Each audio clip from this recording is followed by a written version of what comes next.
The train's whistle cut through the afternoon like a knife, sharp and final. Clara Whitmore pressed her gloved hand against the window, watching the endless stretch of prairie give way to something harder. Wooden buildings hunched against the wind, streets carved from dirt and stubborn hope. Ashford Junction. The name had sounded almost romantic in the letters. Now, through smudged glass and gathering dust, it looked like exactly what it was. The kind of place people came to when they'd run out of everywhere else. She was 56 years old. The reflection in the window didn't lie about that, though she'd stopped counting the ways it had changed her, the lines around her mouth, the silver threading through hair she'd once been vain about. Vanity seemed like a language from another country now, something she'd left behind along with everything else. The train lurched to a stop. Clara stood, smoothing her traveling dress, navy wool, practical, the best she could afford after selling what little remained. Her carpetbag sat at her feet, holding everything she owned. 3 dresses, undergarments carefully mended, a sewing kit that had belonged to her mother, and $16 folded inside a Bible she hadn't opened in months. Not because she'd lost faith exactly, more because she couldn't bear to ask for anything else. Around her, other passengers were already moving, a family with loud children, 2 men in dusty suits discussing cattle prices, a young woman who couldn't have been more than 20, her face bright with whatever dreams had carried her this far. Clara waited until the aisle cleared. She'd learned that patience looked better than eagerness, especially when you were afraid. The platform was worse than she'd imagined. Rough planks, some warped from weather, others split clean through. A few people clustered near the station house, but they weren't there for her. She knew that immediately. Their eyes slid past without catching, the way people looked through servants or beggars.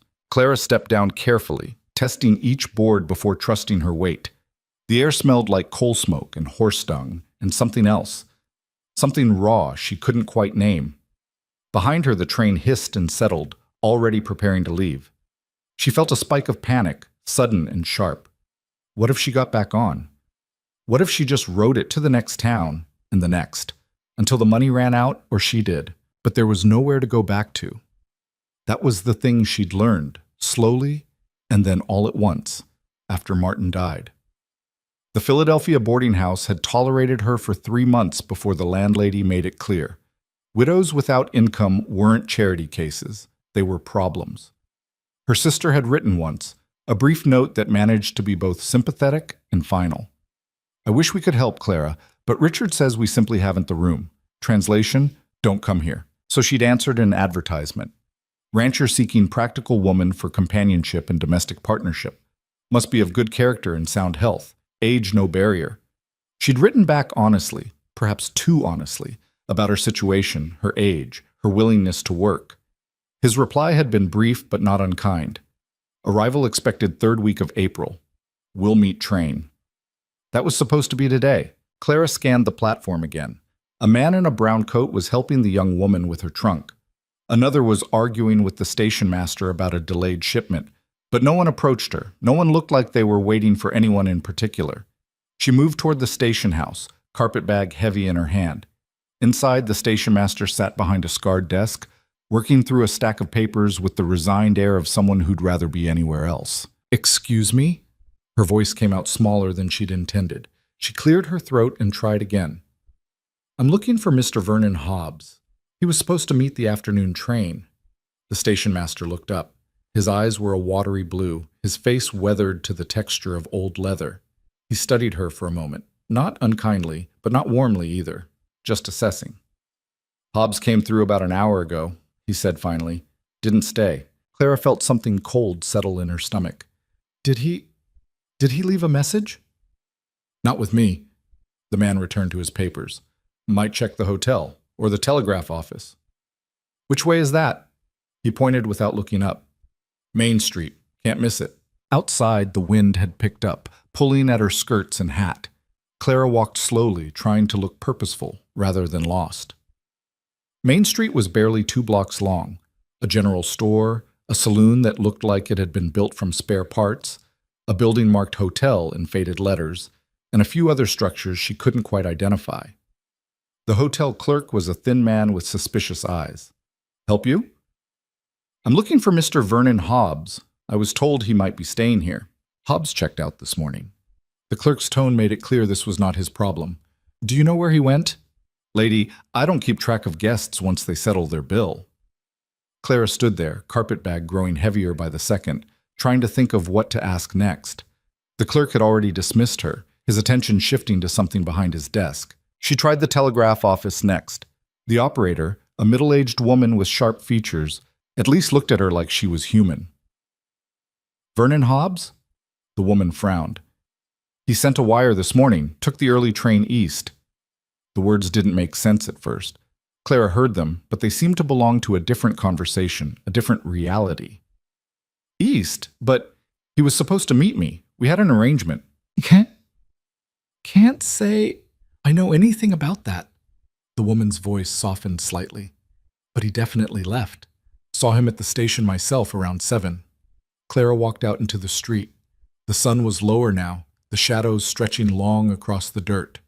She stood there, bag in hand, and tried to inventory what she had. $16, 3 dresses, and nowhere to go. The calculation was simple and devastating. A group of men passed on the other side of the street. One of them laughed at something, the sound carrying on the wind. Normal.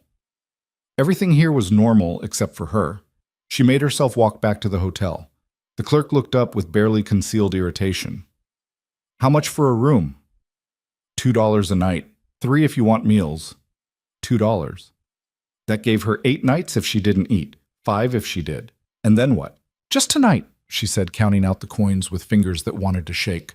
No meals. The room was on the second floor, barely larger than a closet. A narrow bed, a washstand with a chipped basin, a window that looked out onto the alley behind the building.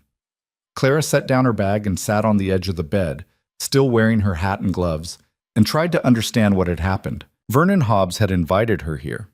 She had his letters, written in a careful hand, discussing practical matters, the size of his ranch, the work involved, his hope for companionable partnership. She'd answered his questions, sent the photograph he'd requested, an old one, but honest enough. He'd written back confirming the date, the train, the meeting. And then he'd taken one look at her, or maybe he hadn't even bothered looking, and left. The rejection shouldn't have surprised her. She'd been rejected before. In smaller ways, quieter ways. After Martin died, the other widows in the boarding house had stopped inviting her to their card games. At church, the minister's wife had suggested gently that perhaps Clara would be more comfortable at the earlier service, the one for servants and working people. Even her own sister had managed to make her feel like an imposition through nothing more than careful silence. But this was different. This was being discarded before she'd even spoken, judged and found wanting based on what? Her age? Her appearance? The way she carried herself after 3 days on a train? Clara removed her hat and gloves with mechanical precision. She poured water into the basin and washed her face, the cloth coming away gray with coal dust and exhaustion. In the mottled mirror above the washstand, her reflection looked like a stranger, a tired woman in a cheap room at the end of the world. She needed a plan. That was the practical thing, the sensible thing. Tomorrow she would look for work. This was a frontier town. Surely someone needed sewing done, or cleaning, or cooking. She could make herself useful. That had always been her strategy. Be useful enough that people couldn't quite bring themselves to discard you. But tonight, alone in this room with the wind rattling the window and the sound of rough laughter drifting up from the saloon below, Clara let herself feel the full weight of it. The fear, the humiliation, the bone-deep exhaustion of trying to survive in a world that had already decided she didn't matter. She didn't cry. She'd learned that tears were a luxury, something you indulged in when you had the energy to spare. Instead, she lay down on the bed, still fully dressed, and stared at the ceiling until the light failed and darkness filled the room like water. Morning came too early and too bright. Clara woke with her dress wrinkled and her neck stiff, disoriented for a moment before memory crashed back. She was in Ashford Junction. Vernon Hobbs was gone. She had $14 left and no idea what came next. She did her best with the washstand, changing into a fresh dress and repinning her hair. The face in the mirror still looked tired, but at least it looked deliberate. She'd learned long ago that appearance mattered, especially when you had nothing else to offer. Downstairs, the hotel clerk barely glanced at her. Outside, Main Street was already awake. Wagons moving through the rutted road, men gathered outside the general store. the sound of hammering coming from somewhere behind the buildings. Clara walked toward the store, practicing what she might say. "I'm looking for work. I'm an excellent seamstress. I can cook, clean, manage a household." It sounded desperate even in her head. The general store smelled like coffee and leather, and something sweet she couldn't identify. Behind the counter, a stout woman with gray hair piled in a practical bun was weighing out flour for a customer. Clara waited until the transaction finished, then stepped forward. "Excuse me, I'm looking for work. I'm skilled with a needle and I can—" "Not hiring." The woman didn't look up. "Try the hotel." "I did. They're not—" "Then try the ranch houses outside town. Some of them take on help during calving season." The woman's tone made it clear the conversation was over. Clara tried 3 more businesses that morning: the saloon, which sent her away before she could finish speaking, a boarding house, which needed no one, and a dress shop so small it barely qualified as a shop at all. Each rejection was polite but firm. Each one pushed her further toward the edge of panic she was trying desperately to avoid. By noon, she was back at the hotel, sitting in the small lobby because she couldn't bear to go back to that room yet. Her stomach was cramping with hunger. She'd skipped breakfast to save money, but the thought of spending $3 on a meal made her feel sick for different reasons. The door opened, bringing in a gust of wind and dust. Clara looked up out of habit, then away just as quickly. The man who entered was tall enough to make the doorway seem small, broad-shouldered in a way that suggested hard work rather than leisure. He wore working clothes, canvas pants, a shirt that had been washed too many times, boots that had seen serious use. His hat was pushed back, revealing dark hair and a face that was difficult to read. Not handsome exactly, but arresting in its quiet severity. He moved to the clerk's desk with the economy of someone who didn't waste motion. "Need to leave word for Tom Brennan. Tell him the fence supplies came in." His voice was low, rougher than she expected. Western, but without the exaggerated drawl some men affected. "Sure thing, Mr. Hale." The clerk was suddenly animated in a way he hadn't been with Clara. "I'll make sure he gets the message." The man, Hale, turned to leave, and for just a moment, his gaze passed over Clara. She looked away quickly, heat rising in her face for no reason she could name. It was just a glance, impersonal, the way anyone might look at a piece of furniture or a stranger in a public space. But something about it made her feel visible in a way she hadn't felt in months. He left without another word. The clerk went back to his paperwork and Clara sat very still, trying to understand why her hands were shaking. By the 3rd day, Clara's money had dwindled to $9.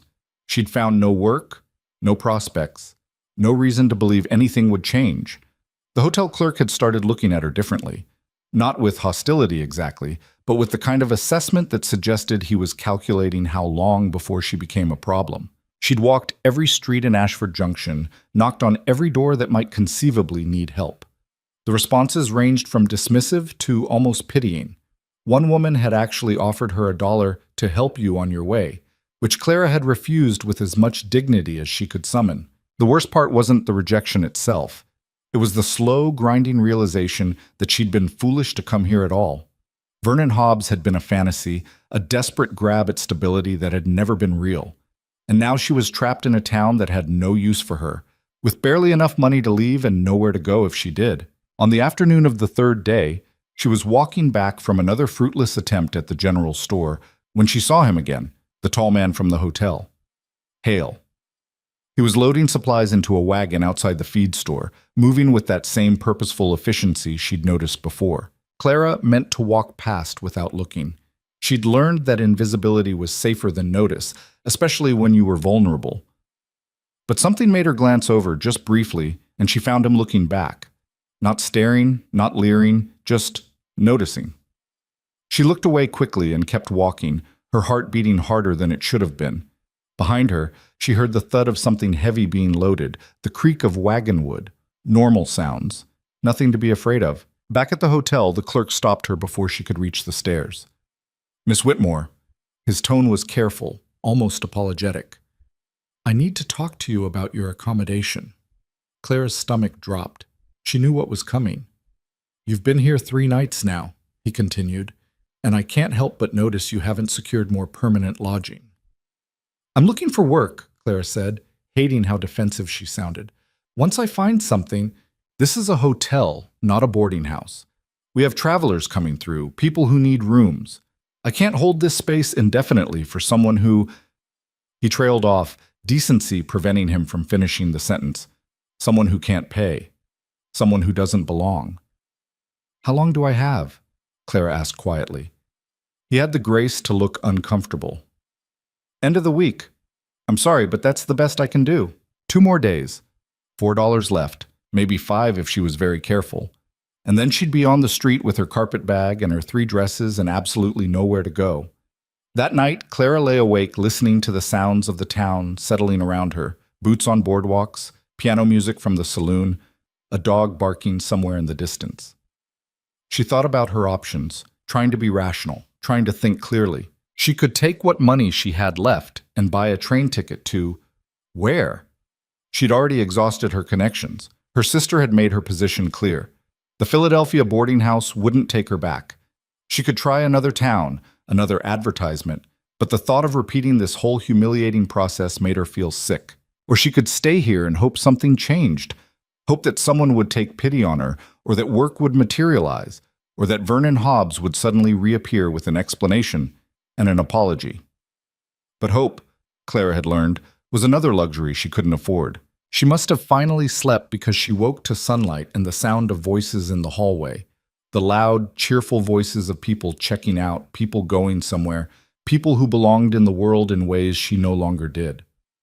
Clara dressed slowly, using the last of her water to wash. Her reflection looked hollow, the kind of tired that went deeper than sleep could fix. She gathered her few possessions, preparing for another day of searching, another day of doors closing in her face. Downstairs, the lobby was busier than usual. A family with children clustered near the door, the father negotiating with the clerk about their bill. Clara waited, carpetbag in hand, until the transaction finished. "Miss Whitmore," the clerk's voice was neutral. "There's someone asking for you. He's waiting outside." Clara's breath caught. For one wild moment, she thought, hoped, it might be Vernon Hobbs, that he'd come back, that there'd been some terrible misunderstanding, that everything might still work out. But when she stepped onto the boardwalk, it wasn't Vernon Hobbs waiting there. It was Rowan Hale. He stood beside his wagon, hat in hand, and when he saw her, he didn't smile exactly. His face wasn't made for easy smiles, but something in his expression softened. "Mrs. Whitmore," he said. His voice was quiet enough that she had to step closer to hear properly.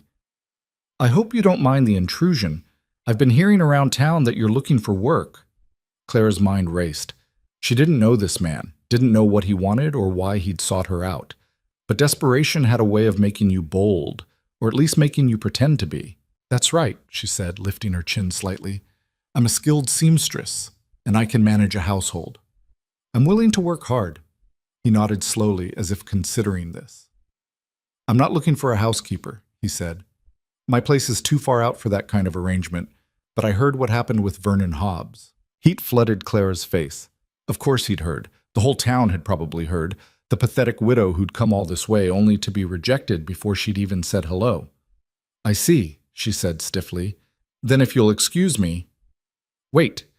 He took a step forward, and she noticed for the first time how careful his movements were, as if he was aware of his size and trying not to be threatening. "I'm not here to make things worse. I'm here because I thought maybe I could help." Clara stared at him.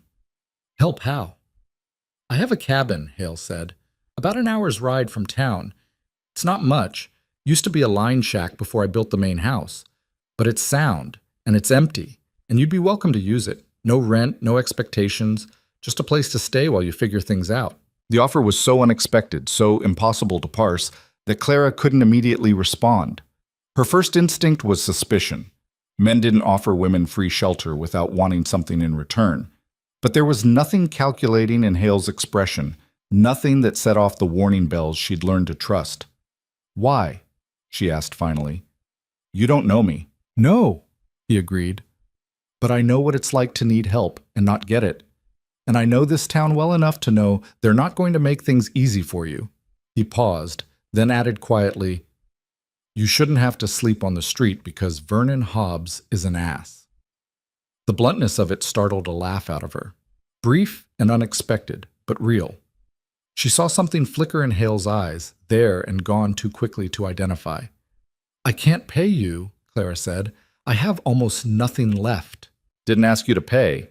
He settled his hat back on his head. The cabin's yours if you want it. Take some time, think about it. But the hotel clerk's going to throw you out tomorrow, and after that, your options get narrow fast. He was right. She knew he was right. And yet accepting felt dangerous in ways she couldn't quite articulate. I'll need to bring my things, she heard herself say. Already figured that. He gestured toward the wagon. Whenever you're ready. Clara looked at him. Really looked at him, trying to see past the rough exterior to whatever lay beneath. She'd been wrong about people before. Trusted the wrong man, believed the wrong promises. But she'd also learned that sometimes the choice wasn't between good options and bad options. Sometimes it was between terrible options and slightly less terrible ones. And right now, Rowan Hale's cabin was the only option that didn't end with her destitute and alone. Give me 10 minutes, she said. He nodded and stepped back, giving her space to move. Clara went back inside, climbed the stairs one last time, and gathered her few possessions with shaking hands. This was insane. This was dangerous. This was accepting charity from a stranger in exchange for God knew what. But it was also the only door that hadn't closed in her face. When she came back down, Hale was waiting exactly where she'd left him. He took her carpet bag without asking and loaded it into the wagon with the same care he'd used for the fence supplies she'd seen him handle days ago. Then he offered her his hand to help her up onto the seat. His grip was warm and steady.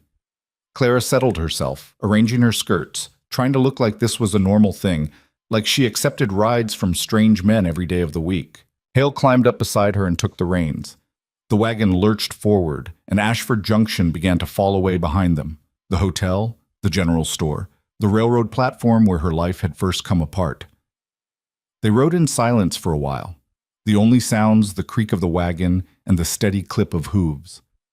The prairie stretched out around them, endless and indifferent, beautiful in a way that felt almost cruel. Finally, Clara made herself speak. Mr. Hale, I need to know what you're expecting from this arrangement. He didn't look at her, keeping his eyes on the rough trail ahead. Expecting you to use the cabin and not freeze to death. That's about it.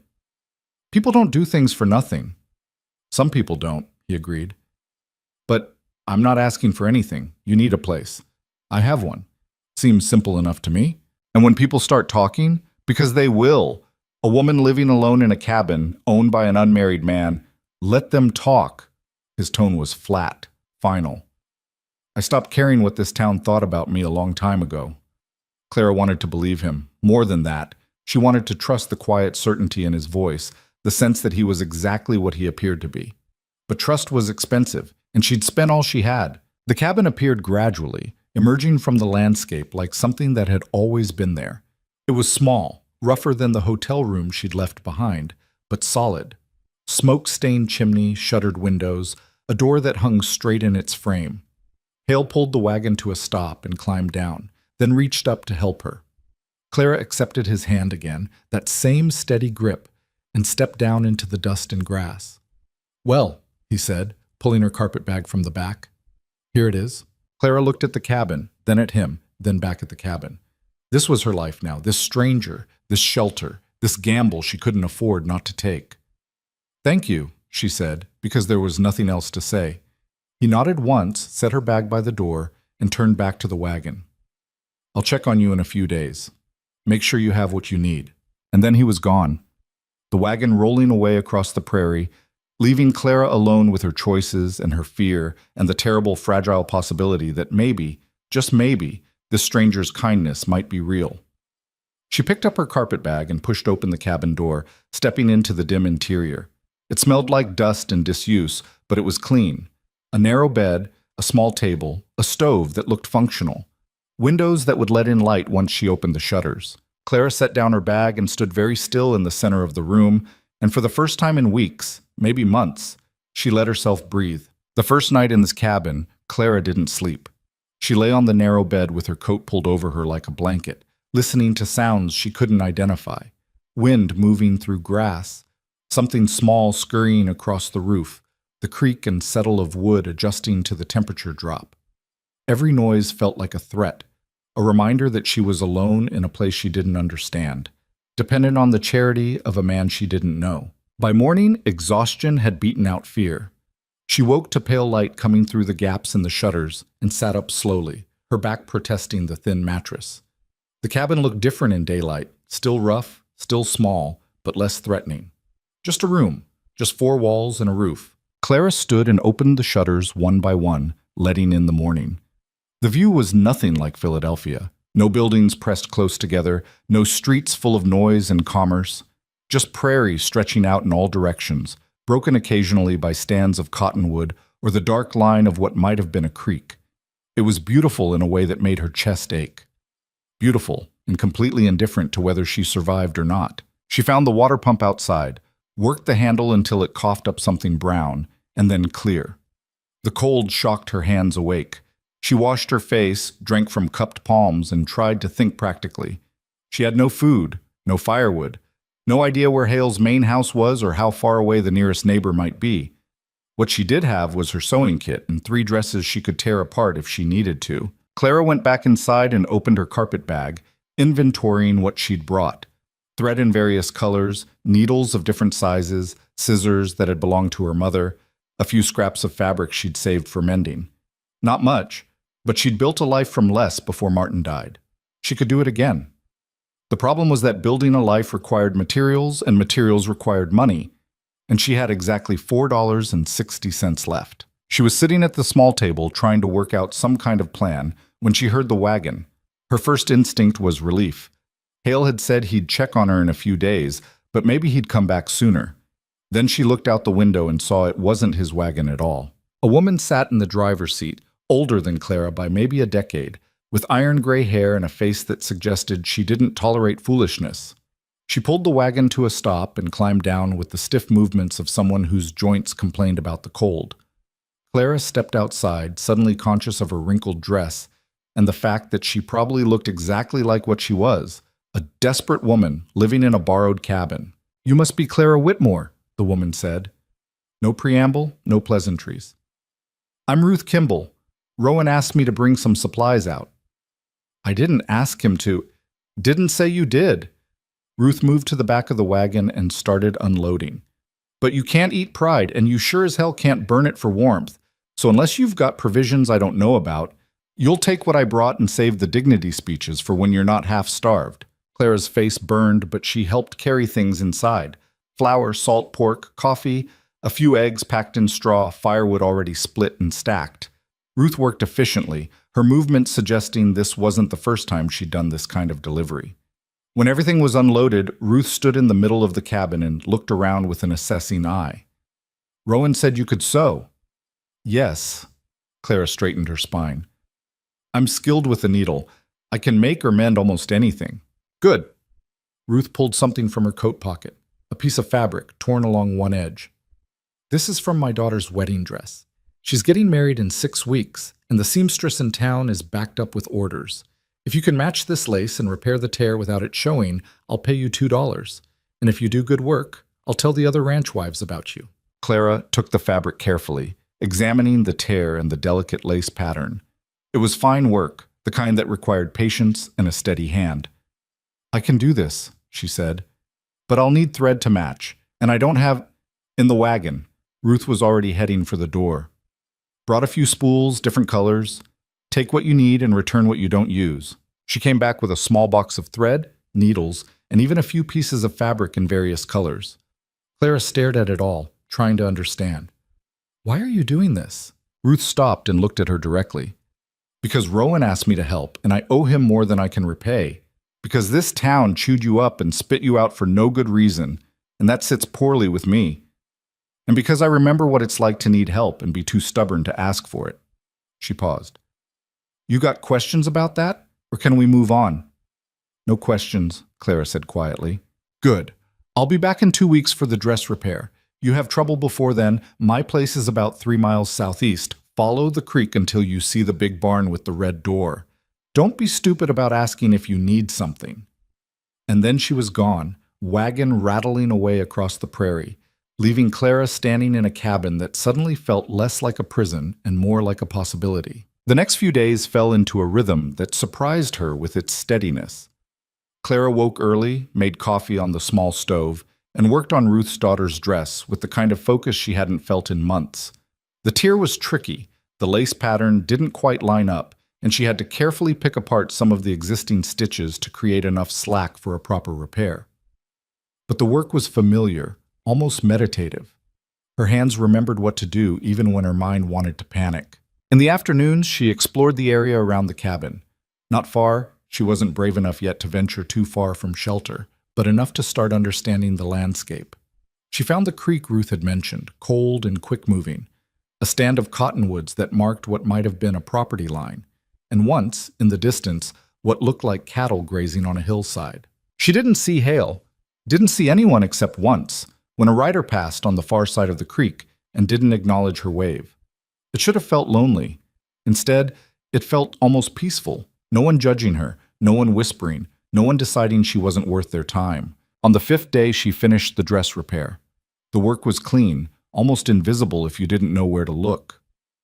Clara held it up to the light, checking for any puckers or uneven stitches, and felt something she hadn't felt in a long time. Pride in work well done. That evening, she heard hoofbeats approaching.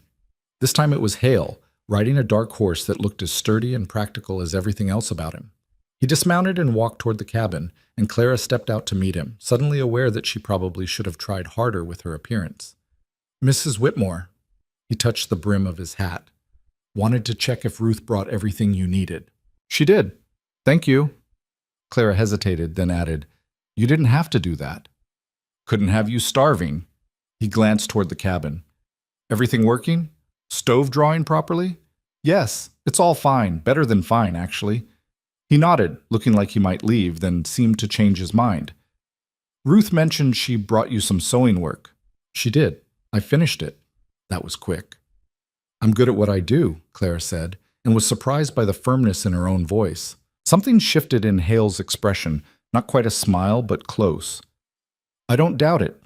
He was quiet for a moment, then said, "If you're interested, I might have some work for you too. Nothing fancy, just mending. Ranch hands are hard on clothes, and most of them can't sew worth a damn." Clara felt her heart speed up.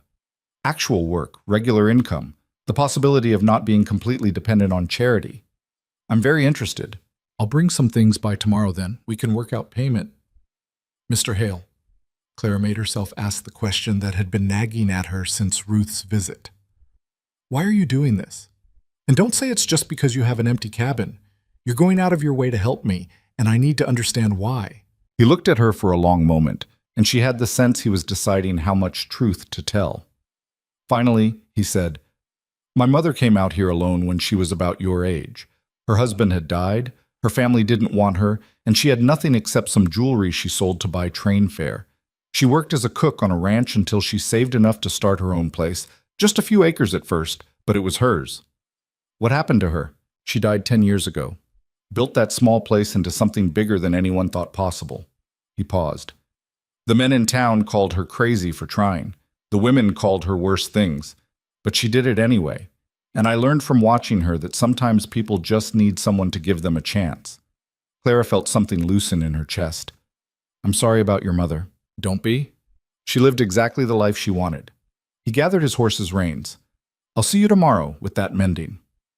He rode off into the gathering dusk, and Clara stood watching until horse and rider disappeared into the landscape. Then she went back inside and carefully wrapped Ruth's repaired dress in clean cloth, ready for whenever the woman returned. That night, she slept better than she had in weeks. Ruth came back exactly 2 weeks later as promised. Clara had the dress ready, laid out on the table so Ruth could examine the repair in good light. The older woman studied it for a long time, running her fingers over the stitches, holding it up to the window, checking the way the lace pattern aligned. "This is excellent work," she said finally. "Better than the original seamstress did, if I'm being honest." "Thank you." Ruth pulled out $2 silver and set them on the table. Then she added 2 more. "The extra is for doing it faster than I expected, and because I'm going to need your help with something else." "What kind of help?" "My daughter needs a traveling dress for after the wedding. Something practical but nice enough to wear in Denver when they visit her husband's family. Can you make something like that?" Clara's mind was already working through possibilities, fabric choices, patterns, measurements. "I can, but I'd need to take her measurements, and I'd need to buy fabric. I'll bring her out here next week for measuring. As for fabric, I'll advance you the money, and you can ride into town with me to pick what you need." Ruth fixed her with a direct look. "That is, if you're willing to face down the good people of Ashford Junction." The thought of going back to that town made Clara's stomach tighten, but she'd learned in Philadelphia that you couldn't build a business by hiding. "When?" "Day after tomorrow. I'll pick you up in the morning." After Ruth left, Clara counted her money. $8.60 now, plus whatever Hale would pay for the mending he'd brought by the previous day. 3 shirts with torn elbows, 2 pairs of pants that needed patching, and a jacket missing most of its buttons. Simple work, but there was a lot of it, and he'd offered to pay 50 cents per piece if the work was good. She could do this. Not just survive, but actually build something. The realization felt fragile, like something that might break if she examined it too closely. The trip into Ashford Junction 2 days later was exactly as uncomfortable as Clara had anticipated. She sat beside Ruth in the wagon, trying to look like she belonged there, trying not to notice the stares as they rolled down Main Street. People watched. The hotel clerk, the general store owner, a few women gathered outside the milliner's shop. Clara kept her chin up and her eyes forward, the way she'd learned to do in Philadelphia when walking past the other boarders who'd stopped speaking to her. Ruth pulled up in front of the general store and climbed down. "Come on. We need fabric for Eleanor's dress, and I'm not about to let you sit in the wagon like you're afraid of them." Inside, the store was busy. Ranchers picking up supplies, a woman examining bolts of calico, children begging their mother for peppermint sticks. The proprietor's wife, the same woman who'd turned Clara away when she'd been looking for work, looked up and her expression froze. "Ruth," she said carefully, "didn't expect to see you today.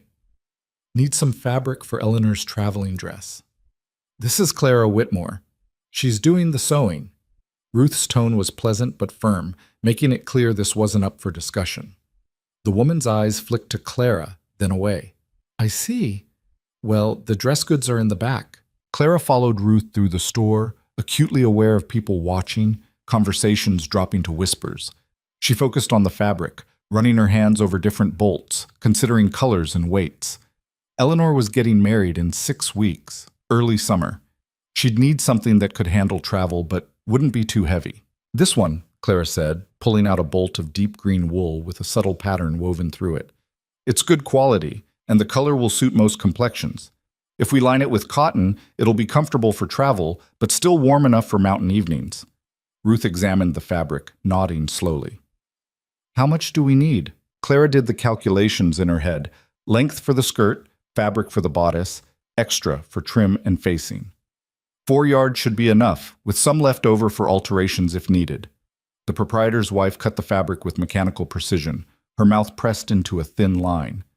When Ruth paid, the woman barely looked at Clara, just wrapped the fabric in brown paper and tied it with string.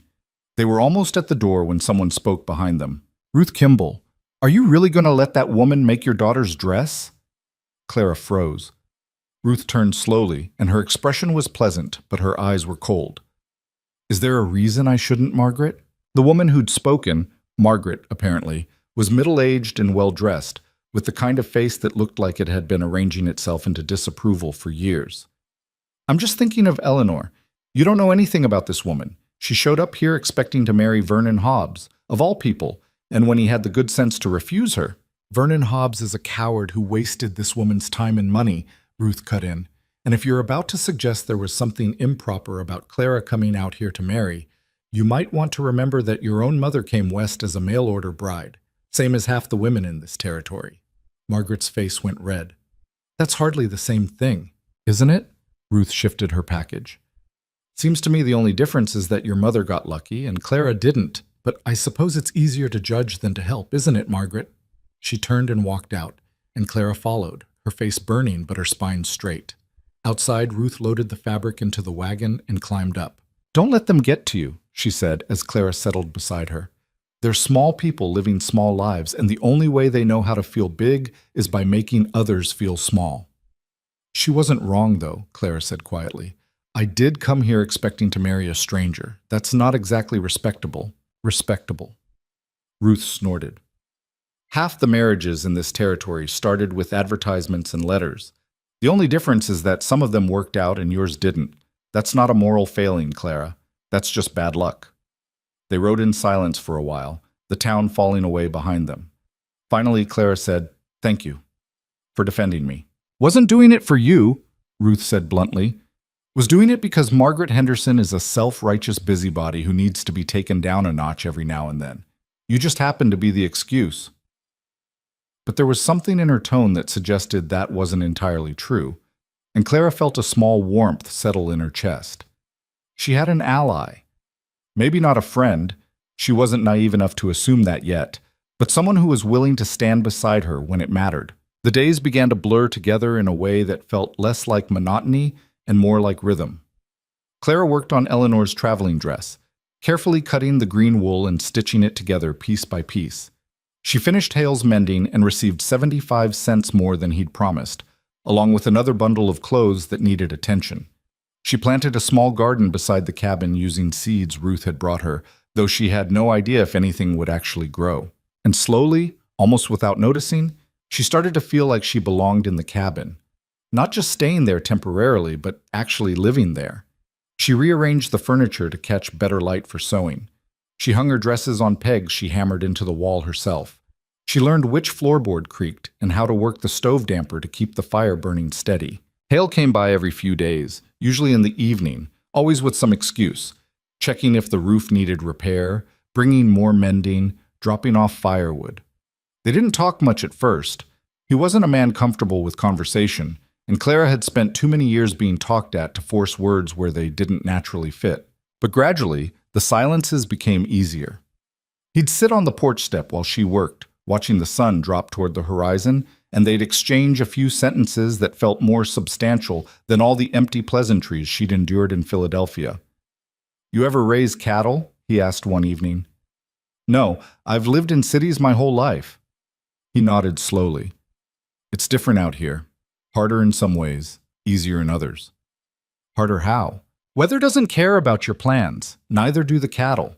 You can work yourself half to death and still lose everything to drought or disease or just bad luck." He paused. "But at least it's honest work.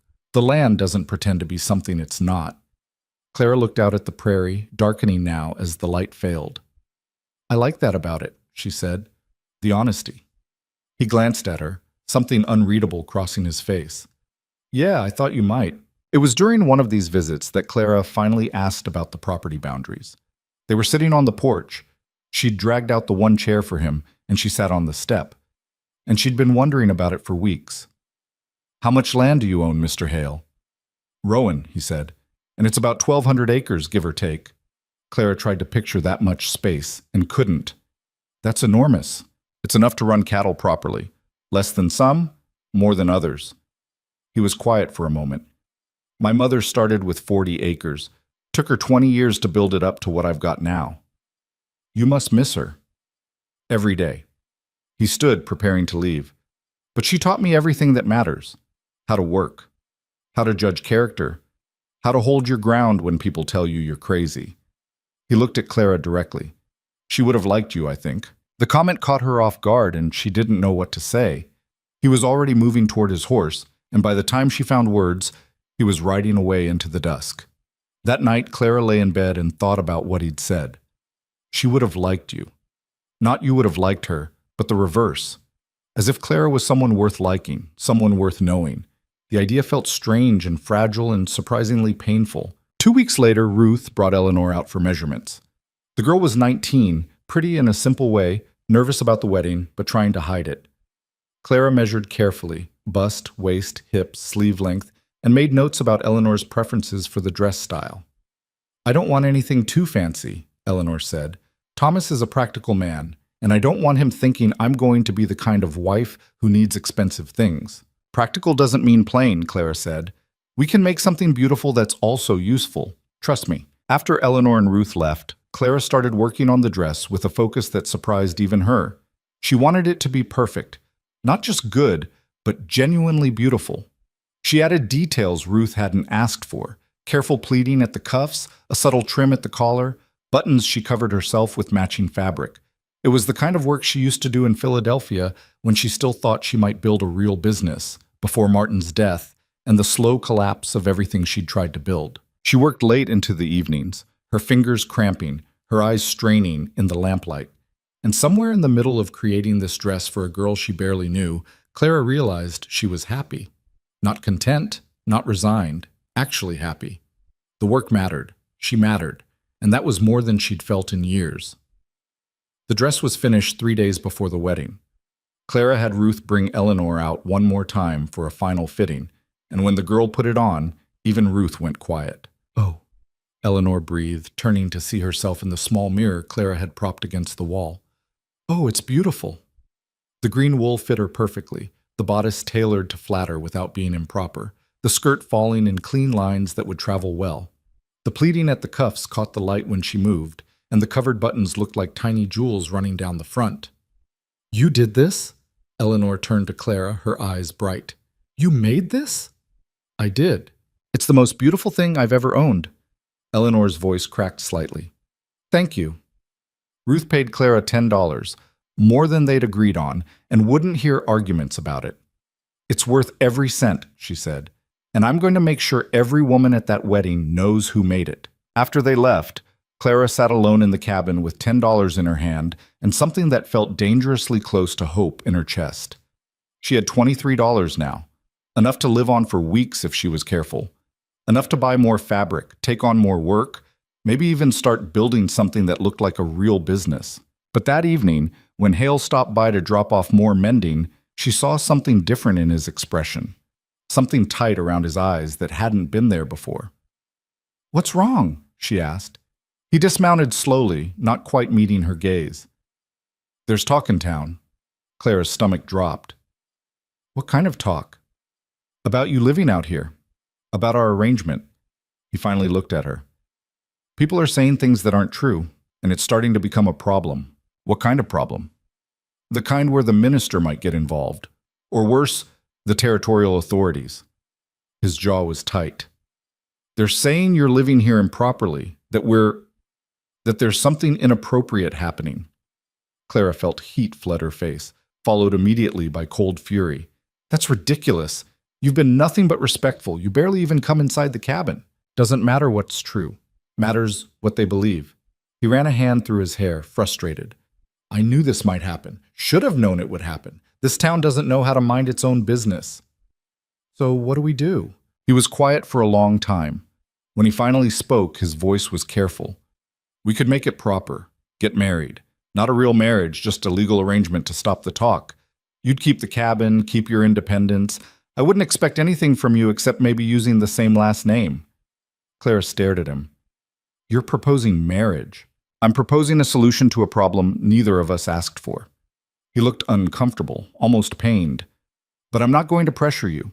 If you want to tell them all to go to hell and deal with the consequences, I'll back you up on that too." "And what are the consequences?" "They could force you to leave, could bring legal action against me for housing an unmarried woman without proper chaperoning, could make both our lives difficult in ways that matter, refusing to do business, turning other ranchers against me, making sure you don't get any more sewing work." Clara sat down on the porch step, trying to think clearly. Another marriage proposal, but this one was nothing like Vernon Hobbs's letters. This one was practical, offered without romance or pretense, a business arrangement to solve a social problem. "I need time to think about it," she said. "Take all the time you need." "But Clara—" He waited until she looked up at him. "Whatever you decide, you're not leaving this cabin unless you want to. I'll fight them on that if I have to." He rode away, and Clara sat alone in the gathering dark, trying to understand how her life had come to this.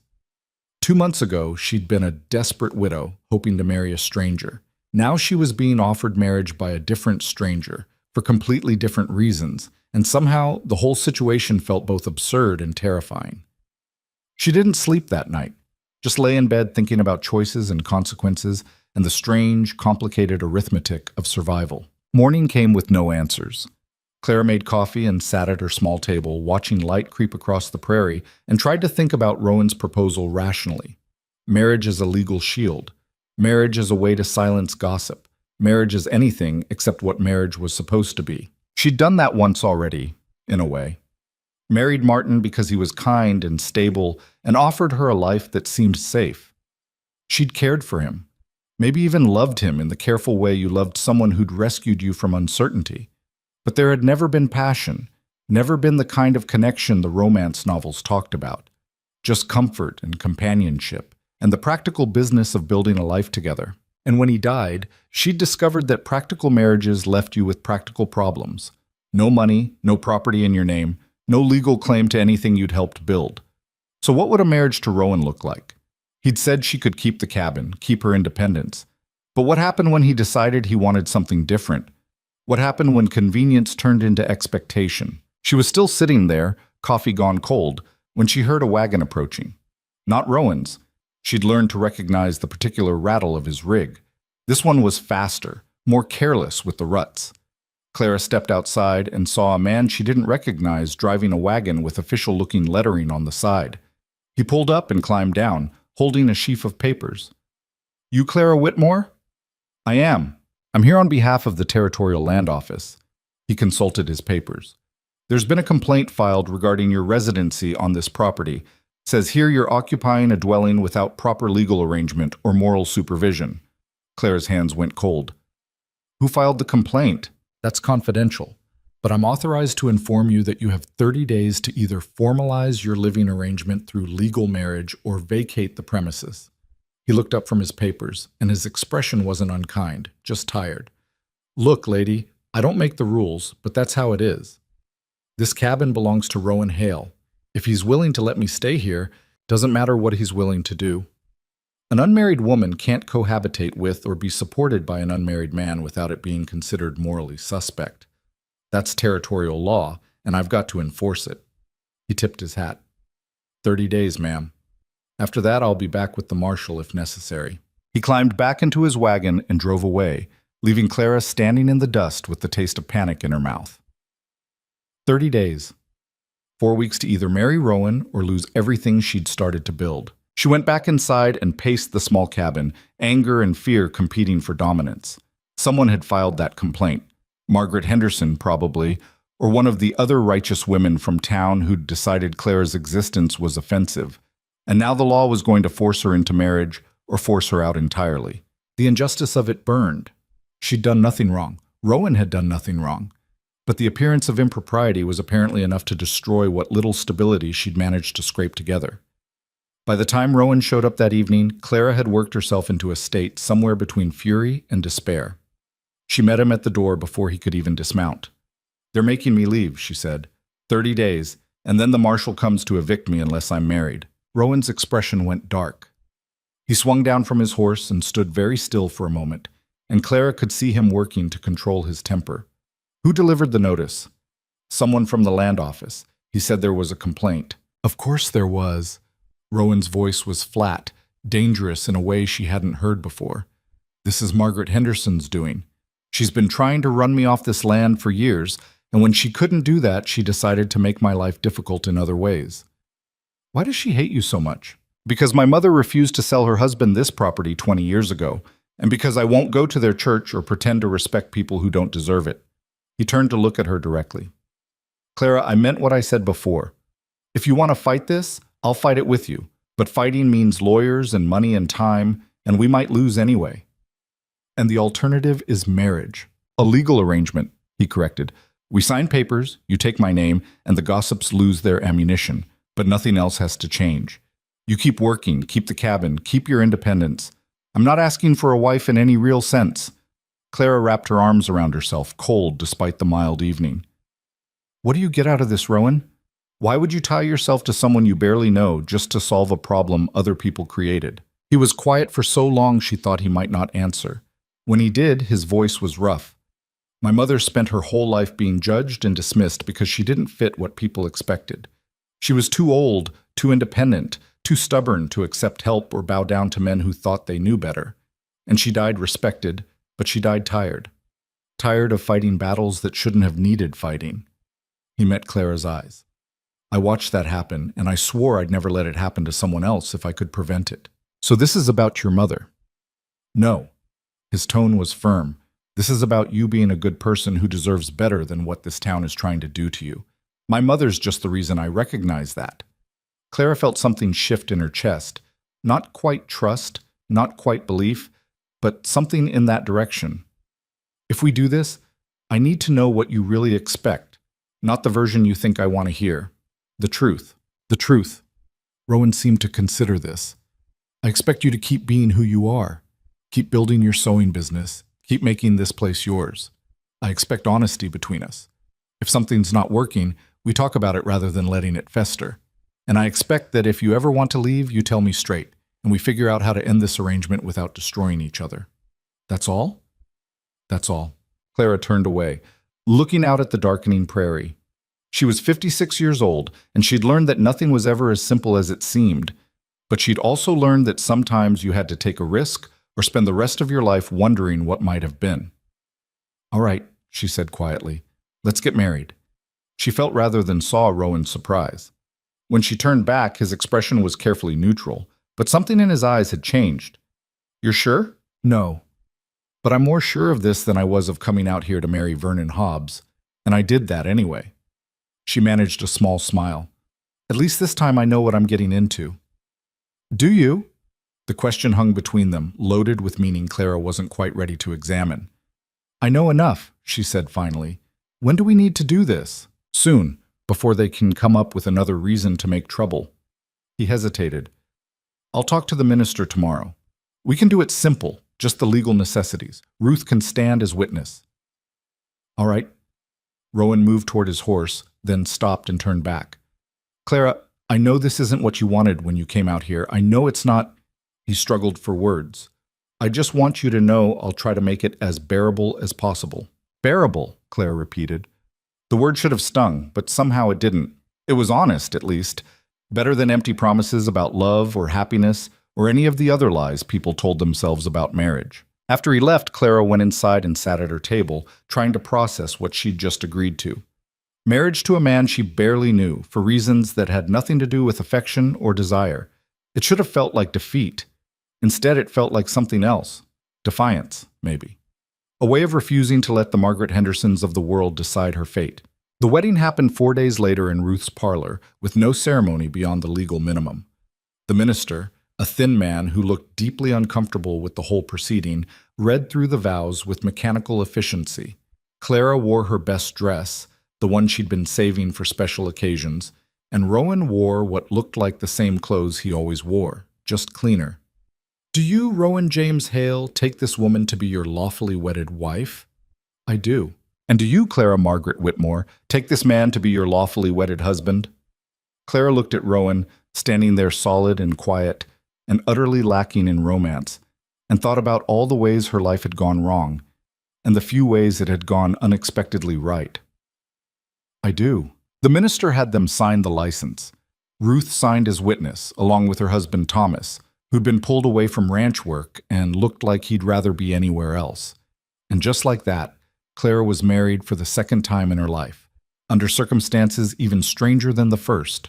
Ruth insisted on providing a meal afterward.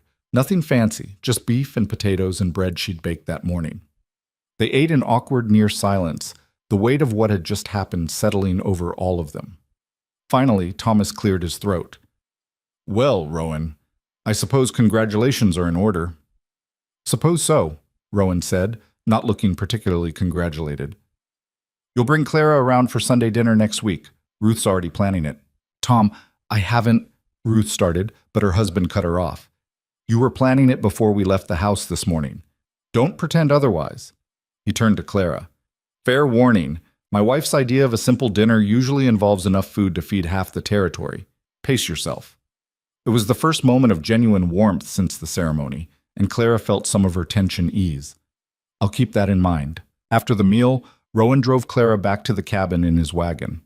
They rode in silence, the marriage license folded in Clara's pocket like evidence of a crime she couldn't quite name. When they reached the cabin, Rowan helped her down and then just stood there, clearly uncertain what came next. Well, Clara said, I suppose I'm Mrs. Hale now. Suppose you are. He shifted his weight. I'll be by tomorrow to bring some supplies, and we should probably talk about how we're going to handle this. What we tell people. How we present ourselves. As a married couple who don't actually live together? I have a house, Rowan said, about 2 miles north of here. You're welcome to move there if you want, or we can keep things as they are. Either way, we should probably be seen together occasionally, so people believe this is real. Clara nodded slowly. I'd like to keep the cabin for now, if that's all right. It's your cabin, he said. Has been since you moved in, really. I just never got around to making it official.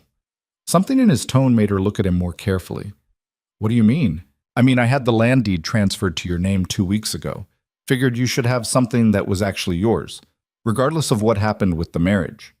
He pulled a folded paper from his coat and held it out. This is your copy. Clara took it with shaking hands and unfolded it in the fading light. There it was. In legal language she had to read twice to understand.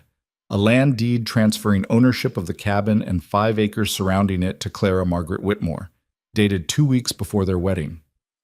You gave me land, she said stupidly. Seemed like the right thing to do. Rowan, this is... She couldn't find words. This is worth... I don't even know what this is worth. It's worth you having something nobody can take away from you. His voice was gruff. Even if this marriage falls apart, even if you decide you hate me and want nothing to do with me, that land is yours. Nobody can force you off it or use it against you. Clara stared at the deed, then at him, trying to reconcile this gift with everything she thought she understood about their arrangement. Why didn't you tell me before? Because I didn't want it to influence your decision about the marriage. Wanted you to choose based on what made sense, not because you felt obligated. You keep saying you don't expect anything from me, but you keep doing things that make me feel like I owe you everything. Rowan shook his head. You don't owe me anything, Clara. That's the whole point. He climbed back into his wagon. I'll see you tomorrow. He drove away, and Clara stood holding the deed to her first piece of property, trying to understand what kind of man gave away land and asked for nothing in return. That night, she lay awake in the cabin that was now legally hers and thought about trust. She'd trusted Vernon Hobbs based on a few letters and got rejected for her faith. She trusted that Philadelphia society would take care of widows and learned that charity had limits. She trusted that if she just worked hard enough and stayed quiet enough, people would leave her alone. But Rowan was asking her to trust something different. Not that he'd take care of her, but that he'd let her take care of herself. Not that he'd solve her problems, but that he wouldn't create new ones. It was a strange kind of trust, one that relied on absence rather than presence, on what he wouldn't do rather than what he would. She didn't know if she could manage it. The next few weeks developed a rhythm that felt both natural and utterly strange. Rowan came by every few days, usually bringing supplies or mending work. Sometimes they talked, carefully navigating around the fact of their marriage like it was furniture they hadn't quite figured out where to place. Other times they just existed in the same space, comfortable enough with silence that it didn't feel like failure. Ruth brought more sewing work, her friends and neighbors, word spreading that Clara Hale, the name still felt foreign, did excellent work for reasonable prices. Clara found herself busier than she'd been in years, sometimes working late into the night to keep up with orders. She made 2 more traveling dresses, altered a wedding gown, created a set of shirts for a rancher's sons. Each piece of work brought more money, more stability, more proof that she could build something here. But the town's reaction to her marriage was mixed at best. When Clara went into Ashford Junction with Ruth for more supplies, she felt the stares and heard the whispers. Some people nodded acknowledgement. She was respectable now, legally married.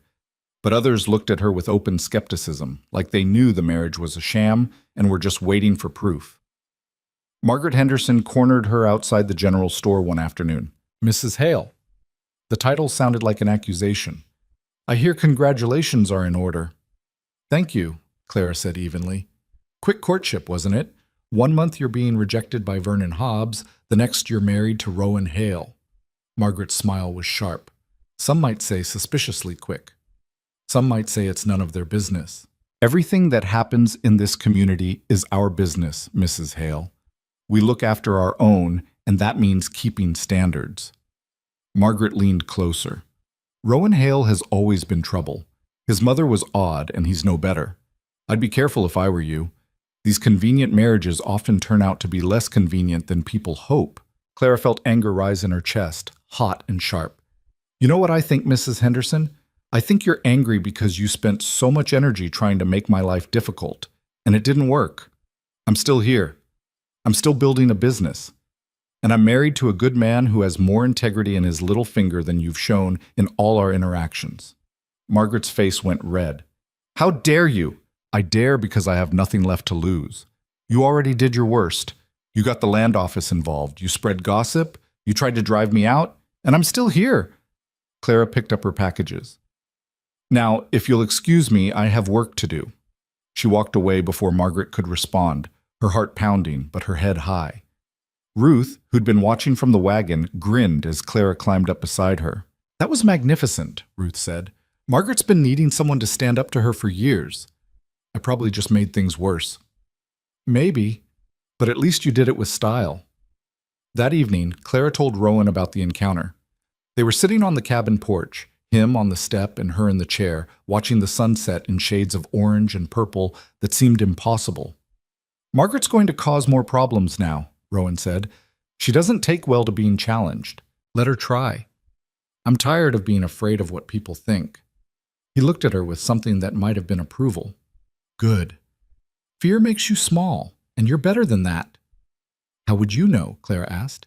You barely know me. I know enough. He was quiet for a moment. I know you came out here with almost nothing and turned it into something. I know you stand up straight even when you're terrified. I know you do beautiful work because you care about doing it right, not because someone's watching. Clara felt heat rise in her face. That's just survival. No, it's not. Survival is doing the minimum to get by. What you're doing is building a life. That's different. They sat in silence as the light failed and stars began to emerge. Clara thought about what he'd said, about the difference between survival and living, and wondered which category their marriage fell into. Rowan, she said finally, why did you really marry me? And don't say it was just to solve a legal problem. There had to be easier solutions. He didn't answer immediately, and when he did, his voice was careful. Because when I look at you, I see someone who refuses to give up even when giving up would be easier. And because I got tired of watching this town destroy people who don't deserve it. He paused. And maybe because it gets lonely out here, and having someone to talk to occasionally doesn't seem like the worst arrangement. That's the most honest thing you've said to me. Figured it was time. Clara wrapped her shawl tighter against the evening chill. It gets lonely for me too, she admitted, even when I'm busy with work, sometimes especially then. You could move to the main house, Rowan offered, not as my wife in that sense, just as someone who lives there. There's plenty of room, and you'd have a better workspace for your sewing. I'm not ready for that yet. I know, just wanted you to know the options there. After he left, Clara went inside and lit the lamp, sitting at her table with the land deed Rowan had given her. She traced her name, Clara Margaret Whitmore, soon to be officially changed to Hale, and tried to understand what it meant to own something. Really own it, not just occupy it or use it at someone else's sufferance. She'd never owned anything before. The boarding house room had been rented. The house she'd shared with Martin had been in his name. Even her sewing equipment had technically belonged to the household, subject to claims from Martin's distant relatives after he died. But this 5 acres and the cabin sitting on it was hers, completely, legally, irrevocably hers. The realization was almost frightening in its implications. 2 days later, she was working on a difficult alteration when she heard a wagon approaching. Not Rowan's familiar rig, and not Ruth's either. Claire set down her needle and stepped outside, shading her eyes against the afternoon sun. A well-dressed couple sat in an expensive-looking wagon, and the man driving had the kind of face that suggested he was used to being important. He pulled to a stop and climbed down, not bothering to help the woman beside him. "You must be Mrs. Hale," he said. His voice was smooth, practiced. "I'm Richard Henderson, Margaret's husband. This is my associate, Mr. Carlyle. We're here to discuss a business matter with you." Clara's guard went up immediately. "What kind of business matter? May we come inside? This is rather delicate." Every instinct told Clara to refuse, but curiosity won out. She led them into the cabin, acutely aware of how small and rough it must seem to people like this. Henderson looked around with barely concealed distaste, while Carlyle pulled out a leather folder. "Mrs. Hale," Henderson began, "I'll be direct. This land you're living on is awkwardly situated. It interrupts a larger parcel I've been assembling for development. I'm prepared to offer you a very fair price to relocate." Clara's hands went cold. "This land isn't for sale." "Everything's for sale at the right price." Henderson nodded to Carlyle, who pulled out a paper. "I'm offering $500. That's well above market value for a small parcel like this. I said it's not for sale. Mrs. Hale, be reasonable. You're new to this territory. $500 could set you up quite comfortably elsewhere. You could buy a house in town, establish yourself properly. I'm established properly. Right here. Henderson's expression hardened slightly. I'm trying to be generous, but the fact is, your husband owes me money. Quite a bit of money, actually. If you don't sell voluntarily, I'll simply call in those debts and force the sale that way. Clara stared at him. Rowan owes you money? Substantial sums. Loans taken out over the past few years for ranch expansion. All properly documented, all legally binding. Henderson's smile was cold. Of course, if you sell me this parcel, I'd be willing to forgive those debts entirely. Everyone wins. I need to talk to my husband. Of course. You have 1 week to decide. Henderson stood, Carlyle gathering his papers. After that, I start legal proceedings to collect on those debts. And I assure you, Mrs. Hale, I will collect. They left, and Clara stood in her cabin feeling like the floor had dropped out from under her. Rowan owed Henderson money. Substantial money. Enough that Henderson could use it as leverage to take her land. Had Rowan known about this when he gave her the deed? Was this whole marriage just a way to protect assets from Henderson's claims? The thoughts came fast and ugly, poisoning everything she'd started to believe about their arrangement. She waited until evening, pacing the cabin, her mind churning through possibilities. When Rowan finally arrived, she met him at the door. Did you know? The words came out harder than she'd intended. Did you know Richard Henderson would come here trying to buy my land? Rowan's expression went carefully blank. He was here, today. Offered me $500 for this property. Said if I don't sell, he'll call in debts you owe him and force the sale. Clara felt tears of frustration burning behind her eyes. Is that why you gave me this land? So Henderson couldn't get it? Was this whole marriage just about protecting your assets? No. Rowan's voice was flat. That's not why. Then explain it to me. Explain why you never mentioned owing Henderson money. Explain why he thinks he can leverage your debts against my property. Rowan was quiet for a long moment. When he spoke, there was something defeated in his tone. I do owe Henderson money. About $3,000 borrowed over the past 5 years for cattle purchases and land improvements. I've been paying it back, but not as fast as he'd like. He met her eyes. But I didn't give you this land to hide assets from him. I gave it to you because you deserve to have something that was yours. The timing might have been convenient, but that wasn't the reason. How am I supposed to believe that? I don't know. He looked tired suddenly, older than his years. But I'm not asking you to sell. I'm not asking you to help me dodge debts I legitimately owe. Whatever happens between me and Henderson, that's my problem to solve. He said he'd forgive the debts if I sell. He probably would. Richards wanted this land for years. My mother refused to sell to him, and I've refused every offer he's made since she died. Buying your 5 acres would give him access to water rights he needs for the development he's planning. Clara wrapped her arms around herself. And if he forces a sale through your debts? Then I'll find a way to pay him. Sell off cattle, take out new loans, I don't know. But that land is yours, Clara. Legally yours. Whatever happens, you keep it. She wanted to believe him, wanted to trust that his gift had been genuine, that their marriage wasn't just a financial maneuver disguised as kindness. But trust was hard when the ground kept shifting under your feet.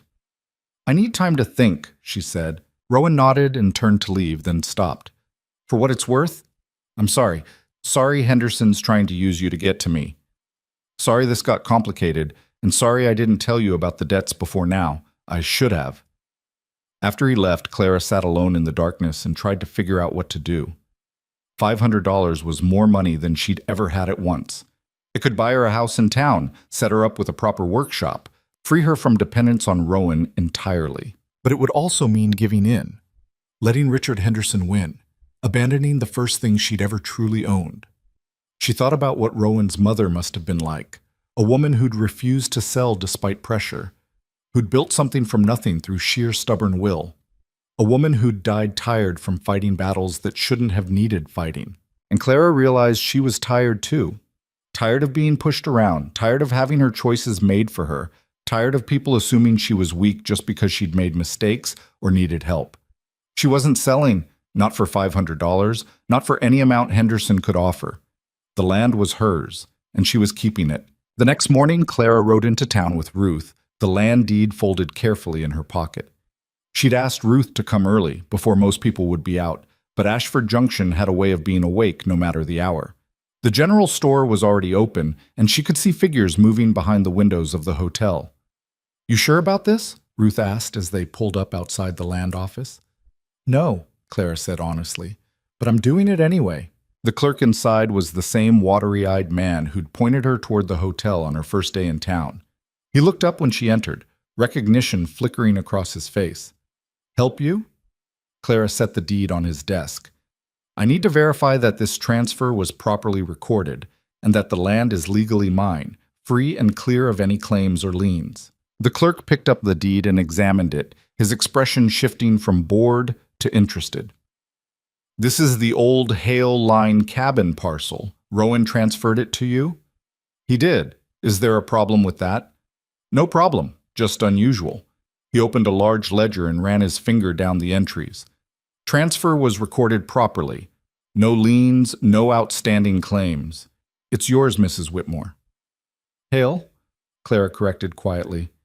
"It's Mrs. Hale now." The clerk's eyebrows rose, but he made the notation without comment. "Congratulations. You're a landowner." Outside, Ruth was waiting with something that looked like pride on her weathered face. "How does it feel?" "Strange," Clara admitted. "Like I'm wearing someone else's shoes and trying to pretend they fit." "They'll fit eventually. That's how most things work out here. You fake it until suddenly you're not faking anymore." They drove to the general store next, and Clara forced herself to walk in with her head up. The proprietor's wife was behind the counter again, and her expression when she saw Clara was carefully neutral. "Mrs. Hale, what can I do for you?" The name still felt foreign, but Clara claimed it anyway. "I need fabric. Good quality wool, at least 10 yards, and thread to match." "That's a substantial order." "I have substantial work." Clara met the woman's eyes steadily. "I'm making winter coats for the Brennan family, and they want them finished before the cold sets in." It was a lie. She had no such commission yet, but she needed to establish herself as someone who belonged here, someone whose business mattered. The proprietor's wife studied her for a moment, then nodded and began pulling bolts of fabric from the shelves. While she worked, Clara noticed Margaret Henderson enter the store. The older woman saw her immediately, and her expression curdled. "Well," Margaret said loudly enough for everyone to hear, "if it isn't our newest landowner, I hear you received quite a generous gift from your husband." Clara didn't look up from examining the fabric. "I received property that I'm working to improve, same as anyone else in this territory." "Interesting timing, though, right before Richard approached you about purchasing it." Margaret moved closer. "Some might say suspiciously convenient timing." "Some might say a lot of things," Clara replied. "Doesn't make them true. My husband made you a fair offer, more than fair considering the property's limited value." Clara finally looked at her. "Mrs. Henderson, your husband can offer me $10,000 and my answer would be the same. That land is mine, and I'm keeping it. Now, if you'll excuse me, I have actual work to do." She turned back to the fabric, her hand steady despite the anger coursing through her. Margaret stood there for another moment, then swept out of the store with her purchases forgotten. The proprietor's wife carefully avoided Clara's eyes, but there was something that might have been respect in the set of her shoulders. That evening, Rowan came to the cabin carrying something wrapped in canvas. He set it down carefully on the porch before knocking, and when Clara opened the door, he looked almost nervous. "I brought something for you," he said, "if you want it." Clara unwrapped the canvas and found a quilt, old but beautifully made. The patches carefully chosen to create a pattern that looked like waves, or maybe wind moving through grass. The stitching was exquisite, tiny, and even, the work of someone who'd cared deeply about getting it right. "This was my mother's," Rowan said quietly. "She made it the first year she was here, when she was still living in a tent and trying to prove she could make it work. Thought you might, I don't know, thought you might understand what it meant." Clara ran her fingers over the fabric, feeling the texture of old cotton and the slight stiffness that came from years of use. "It's beautiful. It's yours if you want it. If not, I understand." "Why would I not want it?" Rowan shifted his weight, because accepting it means something, means this is real, not just a legal arrangement, and I don't want to push you into anything you're not ready for. Clara looked at him, really looked at him, and saw what she'd been too afraid to acknowledge before, that somewhere along the way this had stopped being just a convenient solution to a social problem. That when he showed up at the cabin every few days, she found herself listening for his wagon. That when he sat on the porch step and they talked about nothing important, it felt like the most important conversation she'd had all day. "I told Henderson no," she said. Rowan went still. "You didn't have to do that." "Yes, I did. That land is mine, and I'm not giving it up just because some important man decides he wants it." She folded the quilt carefully. "But I need you to be honest with me about the debts. How bad is it really?" He ran a hand through his hair, and she recognized the gesture now as something he did when he was stressed. "Bad enough. I can make the payments if I sell off some cattle, but it'll set me back a few years on the improvements I've been planning. And Henderson knows that. He's counting on me not being able to pay, so he can force a sale of my property." "How much time do you have?" "He can call the notes due any time. I've got 90 days from when he files the notice to either pay in full or negotiate new terms." Rowan met her eyes. "But that's my problem, Clara. I meant what I said. This isn't on you to fix." "We're married," Clara said. "That makes it my problem too, whether either of us intended that or not." "Not the kind of marriage where you're responsible for my debts." "Maybe not, but it's the kind where I'm not going to stand by and watch Henderson use me to destroy you." She tucked the quilt under her arm. "Thank you for this. For your mother's quilt." "You're keeping it?" "I'm keeping it."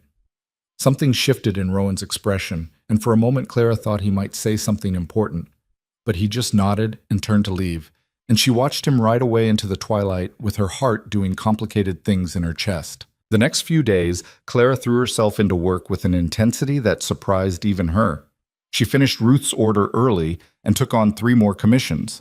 She worked late into the night, her fingers cramping, her eyes burning, creating beautiful things because she needed to prove she could. But underneath the work was a constant churning anxiety about Henderson and his threats. She'd meant what she said about not selling, but that didn't solve Rowan's problem. And despite what he claimed, she knew his troubles had become hers the moment she'd signed that marriage license. On the 4th day after her confrontation with Margaret, Ruth showed up with news. "Henderson's telling everyone that Rowan's going to lose the ranch," she said without preamble. "Says he's filing to call in the debts next week, and Rowan won't be able to pay." Clara's stomach dropped. "Can he really do that?" "If the loans are documented properly, yes. And knowing Richard, they're documented perfectly." Ruth sat heavily in the cabin's one chair. "I hate to say this, Clara, but you might need to think about what happens if Rowan loses everything. This cabin is yours free and clear, but the rest of his property, there has to be something we can do. Not unless you've got $3,000 lying around." Clara stood and paced the small space. $3,000. It might as well have been $3 million. She had maybe $100 saved from her sewing work, and Rowan had even less liquidity. Everything he owned was tied up in land and cattle. But there had to be a way. She'd spent too much of her life accepting defeat because she couldn't see a path forward. This time, she needed to find one. "Ruth," she said slowly, "how much would Rowan's cattle sell for if he sold them all?" "Maybe $1,500 if he got a good price. But that's his breeding stock. Selling them would destroy any chance of rebuilding." "What about land?" "His property's worth more, but finding a buyer who could pay cash quickly, that's near impossible out here." Ruth studied her. "What are you thinking?" "I'm thinking that Henderson wants my 5 acres badly enough to forgive $3,000 in debt, which means those 5 acres are worth more than the actual land value." "The water rights," Ruth said, understanding dawning. "Without access through your property, his development plan doesn't work. He'd have to reroute everything, cost him 10 times what he's offering you. So what if we use that as leverage?" "How?" Clara's mind was racing now, pieces clicking together. "What if we offer Henderson a partial easement? He gets access to the water rights he needs, but I keep the land. In exchange, he forgives Rowan's debts." Ruth was quiet for a long moment. "That's actually not a terrible idea. But you'd be giving him what he wants." "Not all of it. He wants ownership. I'd be giving him access, which is different, and I'd negotiate the terms carefully. Limited use, specific purposes, reversion clauses if he violates the agreement." "You sound like a lawyer." I sound like someone who watched her late husband's relatives pick apart his estate using legal language I didn't understand. Clara sat down, her energy suddenly draining. I swore I'd never let that happen to me again. So I learned. Does Rowan know you're thinking about this? No, and he'd probably tell me not to do it. He probably would, Ruth agreed, which is why you should tell him anyway. Clara found Rowan that evening at his main house, a building she'd never actually seen before. It was larger than she'd expected, built from good timber with a wide porch that faced west toward the mountains. Not fancy, but solid. The kind of place that could weather decades if properly maintained. He was working on the porch when she rode up on the horse Ruth had loaned her, and the surprise on his face when he saw her was almost comical. "Clara, is everything all right? We need to talk about Henderson." His expression closed off immediately. "I told you, that's not your problem to solve." "Too bad, I'm solving it anyway." She dismounted, her legs shaky from the unfamiliar ride. "I have an idea, but I need you to listen before you tell me all the reasons it won't work." They sat on the porch steps, their usual configuration, she realized, even in this new place, and she explained her plan. He listened without interrupting, his face unreadable. When she finished, he was quiet for a long time. "You'd really give Henderson an easement across your land?" he finally asked. "A limited, carefully controlled easement, and only in exchange for canceling your debts completely. Clara, that land is the first thing you've ever owned. You shouldn't have to compromise it to fix my mistakes." "They're not just your mistakes anymore."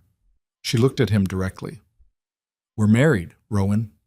Maybe not the way either of us planned, maybe not even the way most people would recognize, but we're legally bound, and that means your problems are my problems, whether you like it or not. This isn't what I wanted for you. Nothing about my life has been what I wanted. But I'm here anyway, and I'm making the best of it." She felt something fierce rise in her chest. "You gave me land when I had nothing. You married me to keep me from being forced out. You brought me your mother's quilt. So let me do this. Let me help fix this problem so we can both move forward." Rowan looked at her for a long moment, and something in his eyes made her breath catch. "You're sure?" "I'm sure." "Then we'll talk to Henderson. Together." The meeting with Richard Henderson happened 3 days later in his office above the bank. It was a calculated show of power, making them come to him, making them sit in chairs slightly too low while he sat behind an enormous desk. Clara recognized the tactics from dealing with Martin's relatives and refused to be intimidated. "Mr. and Mrs. Hale," Henderson said, leaning back in his leather chair. "I have to admit, I'm surprised you asked for this meeting. I assumed you'd come to your senses about selling." "We're not here to sell," Clara said before Rowan could speak. "We're here to propose an alternative arrangement." Henderson's eyebrows rose. "I'm listening." Clara laid out the terms she'd spent the past 3 days refining with Ruth's help. A limited easement across her property for water access, with specific restrictions on use and development. 20-year term with automatic renewal clauses.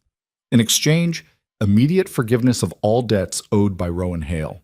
Henderson listened with growing interest, and when she finished, he actually smiled. "You've thought this through." "I have. And you're willing to put this in writing? Legally binding contract?" "With a lawyer reviewing the terms to protect my interests. Yes." Henderson tapped his fingers on the desk, calculating. Clara could see him working through the numbers, what he'd gain from the easement versus what he'd lose by forgiving the debts. She'd structured it carefully to be just attractive enough. "I'll agree," he said finally. "On one condition." Clara's stomach tightened. "What condition?" "That you also grant me first right of refusal if you ever decide to sell the property. I want the option to buy before you offer it to anyone else." Clara looked at Rowan, who gave a tiny shake of his head. She turned back to Henderson. "No, the land stays mine to sell to whomever I choose, whenever I choose. That's not negotiable." "Then I'm afraid we don't have a deal." Henderson started gathering papers, dismissing them. "Wait." Rowan's voice was quiet but firm. "You can have right of first refusal on my property if I ever sell. Not Clara's, mine. The main ranch." Henderson stopped. "You're offering me first rights to 1,200 acres? If I ever sell, which I won't. But if circumstances change, you'd get the first offer." It was a risk, a huge one. But Clara understood what Rowan was doing. He was protecting her ownership while still giving Henderson enough incentive to make the deal. Henderson considered this for a long moment, then nodded. Done. I'll have my lawyer draw up the contracts. They signed the papers a week later with Ruth and her husband as witnesses. Clara read every line 3 times, her hand shaking slightly as she put pen to paper. But when it was done, Rowan's debts were cleared and her land remained hers with only the easement she'd agreed to. Walking out of Henderson's office, Clara felt something release in her chest. They'd done it. They'd found a way through that didn't destroy either of them. Thank you, Rowan said quietly as they walked to the wagon, for what you did. Thank you for letting me do it. He helped her up onto the seat, his hand warm and steady on hers. Clara, I need to tell you something. All right. When I married you, I told myself it was just a practical arrangement, a way to solve your problem and maybe do something decent for once. He wasn't looking at her, staring instead at the horizon. But somewhere along the way, it stopped being just practical. And I don't know what to do about that. Clara's heart hammered against her ribs. What do you mean? I mean, I look forward to seeing you. I mean, I care what happens to you beyond just making sure you're safe and fed. I mean, he finally met her eyes. I mean, this started to feel real, and that scares me because I don't know if you feel the same way. She could deflect, could pretend she didn't understand what he was saying, could protect herself by keeping the walls up that she'd spent a lifetime building. Or she could tell the truth. I feel it too, she said quietly, and it terrifies me. Why? Because I'm 56 years old and I've already had one marriage that was more about practicality than passion. I don't know if I can survive another one. She twisted her hands together. But I also don't know if I want to keep pretending this is just a legal arrangement when it's starting to feel like something else. Rowan was quiet for a moment. Then he climbed up beside her and took the reins. So what do we do? I don't know. Maybe we just see what happens. Stop trying to define it and just let it be whatever it's going to be.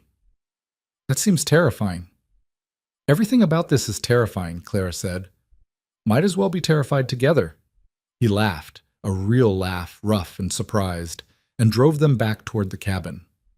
The sun was setting, painting everything in shades of gold and amber, and Clara thought that maybe, just maybe, she was finally starting to understand what home felt like. That night, alone in the cabin with her mother's quilt spread over her bed, Clara thought about trust and risk and all the ways a life could turn out differently than planned. She'd come to Ashford Junction expecting to marry one man and had ended up married to another. She'd expected rejection and had found, if not quite acceptance, at least the possibility of belonging. And she'd discovered that sometimes the most terrifying thing wasn't taking a risk. It was refusing to take one and spending the rest of your life wondering what might have been. The next morning, she woke to find something new on her porch. A small wooden box with a note in Rowan's careful handwriting. Thought you might need these. Inside were packets of seeds, carefully labeled in a hand that wasn't Rowan's. Flowers mostly, varieties she recognized from Philadelphia gardens. And at the bottom of the box, wrapped in cloth, was a small silver locket. Clara opened it with shaking hands and found 2 photographs inside. One of a woman who must have been Rowan's mother, her face weathered but strong, her eyes direct and uncompromising. The other side was empty, waiting. She sat on the porch step holding that locket and cried for the first time since arriving in Ashford Junction. Not from sadness or fear or even relief, but from the overwhelming realization that she was being seen, really seen, by someone who understood what it meant to fight for belonging in a world that didn't want to make room for you. When Rowan came by that evening, she was wearing the locket. He saw it immediately, and something in his face softened. It suits you. Thank you for the seeds. And for this. My mother would have wanted you to have it. She always said that the people worth keeping were the ones who knew how to grow things, even in hard ground. Clara touched the locket, feeling the weight of it against her chest. I'm going to try to be worth keeping. You already are, Rowan said. You've been worth keeping since the moment you stepped off that train and refused to give up, even when every reasonable person would have. They sat together on the porch as darkness fell, not touching but not quite separate either. And Clara thought that maybe this was what real marriage looked like. Not the romantic fantasy she'd given up believing in, but something quieter and more solid. 2 people choosing each other, day after day, even when it was difficult. Especially when it was difficult. I want to show you something, Rowan said after a while. Will you come with me? Clara followed him to his wagon, and they drove through the twilight to a place she'd never seen before, a slight rise in the land where you could see for miles in every direction. He stopped the wagon and helped her down, and they stood together looking out at the territory spread below them. This is where my mother used to come when things got hard, Rowan said. When people told her she was crazy for trying to build something out here, when the work seemed impossible, when she wasn't sure she could keep going, she'd come here and look at all this space and remember why she'd started. Why did she start? Because she wanted something that was hers, something nobody could take away or tell her she didn't deserve. He looked at Clara. Same reason you're here, I think. Clara thought about that, about deserving and earning, and all the ways she'd tried to justify her existence to people who'd already decided she didn't matter. And she realized that maybe the point wasn't to convince them. Maybe the point was to convince herself. I want to build something here, she said. Not just survive, but actually build something that lasts. Then we'll build it together. It wasn't a proposal, not in the traditional sense. It was something better, a promise that they'd face whatever came next as partners, that the legal arrangement they'd started with had transformed into something real and worth protecting. They drove back to the cabin in comfortable silence, and when Rowan left that night, Clara stood in the doorway watching him go and realized she didn't feel alone anymore. Not truly alone. Not in the way that had haunted her since Martin died. She had land, she had work, she had the beginnings of respect from people like Ruth who valued strength over propriety. And she had Rowan, complicated, reserved Rowan, who'd given her a chance when nobody else would, and who'd somehow become the most important person in her new life. It wasn't the life she'd planned, but standing there in the doorway of her cabin, on her land, wearing a locket that held the photograph of a woman who'd fought the same battles she was fighting, Clara thought that maybe it was better than anything she could have planned.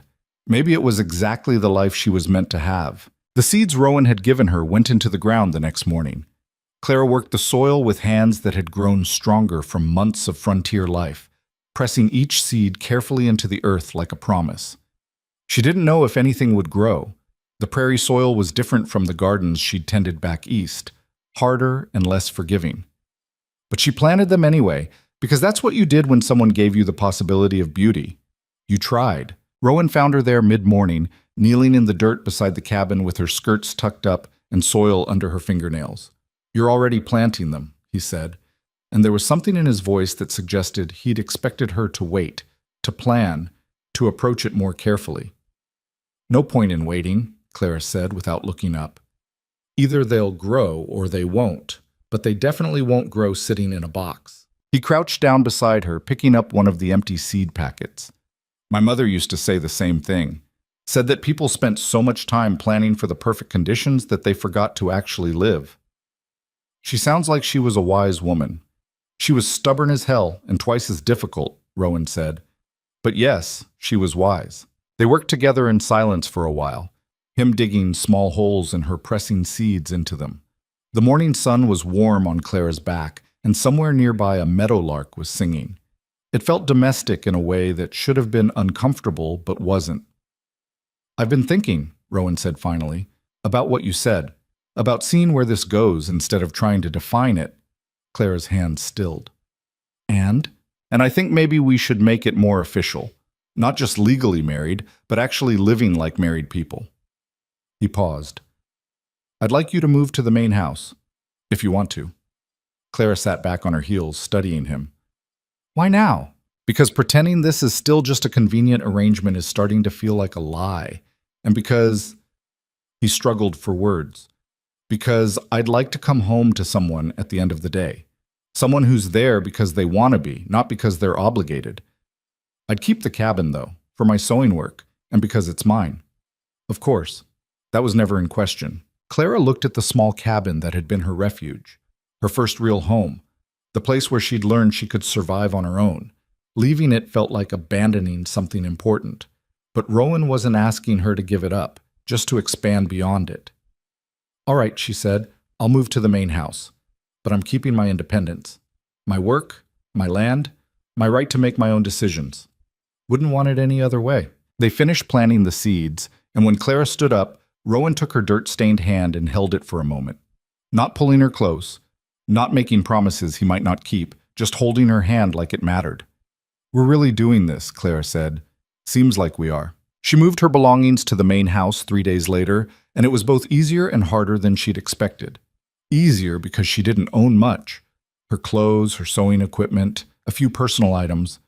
Harder because each item she carried felt like she was making a commitment she'd sworn she'd never make again. The main house was larger than she'd realized from the outside. 3 bedrooms upstairs, a kitchen that actually had a proper stove, a parlor with windows that caught the afternoon light. It was the kind of house she'd dreamed of having with Martin, but never quite achieved. "You can have the bedroom at the front," Rowan said, carrying her trunk up the stairs. "It gets the best light, and there's space for your sewing table." Clara noticed he didn't say "our bedroom," and felt both relieved and strangely disappointed. They were married, but apparently still navigating what that meant in practical terms. She spent the first week organizing her space, turning the front bedroom into something that was half sleeping quarters and half workshop. Her sewing table fit perfectly under the window, and she hung her dresses in the wardrobe with a sense of permanence she'd never felt in the Philadelphia boarding house or even in the cabin. Rowan gave her space, which she appreciated. He worked long days with the cattle, coming home dusty and tired, and they'd eat dinner together at the kitchen table with conversation that was becoming easier. They talked about the ranch, about her sewing commissions, about Ruth's gossip from town, small things, safe things. But underneath the ordinary conversations was something else building, something neither of them quite knew how to name. It came to a head 3 weeks after she'd moved in. Clara had been working on a particularly difficult alteration, a wedding dress that needed to be taken in substantially without compromising the beadwork. She'd been at it for hours, her neck aching and her patience wearing thin, when a bead rolled off the table and disappeared into a crack in the floorboards.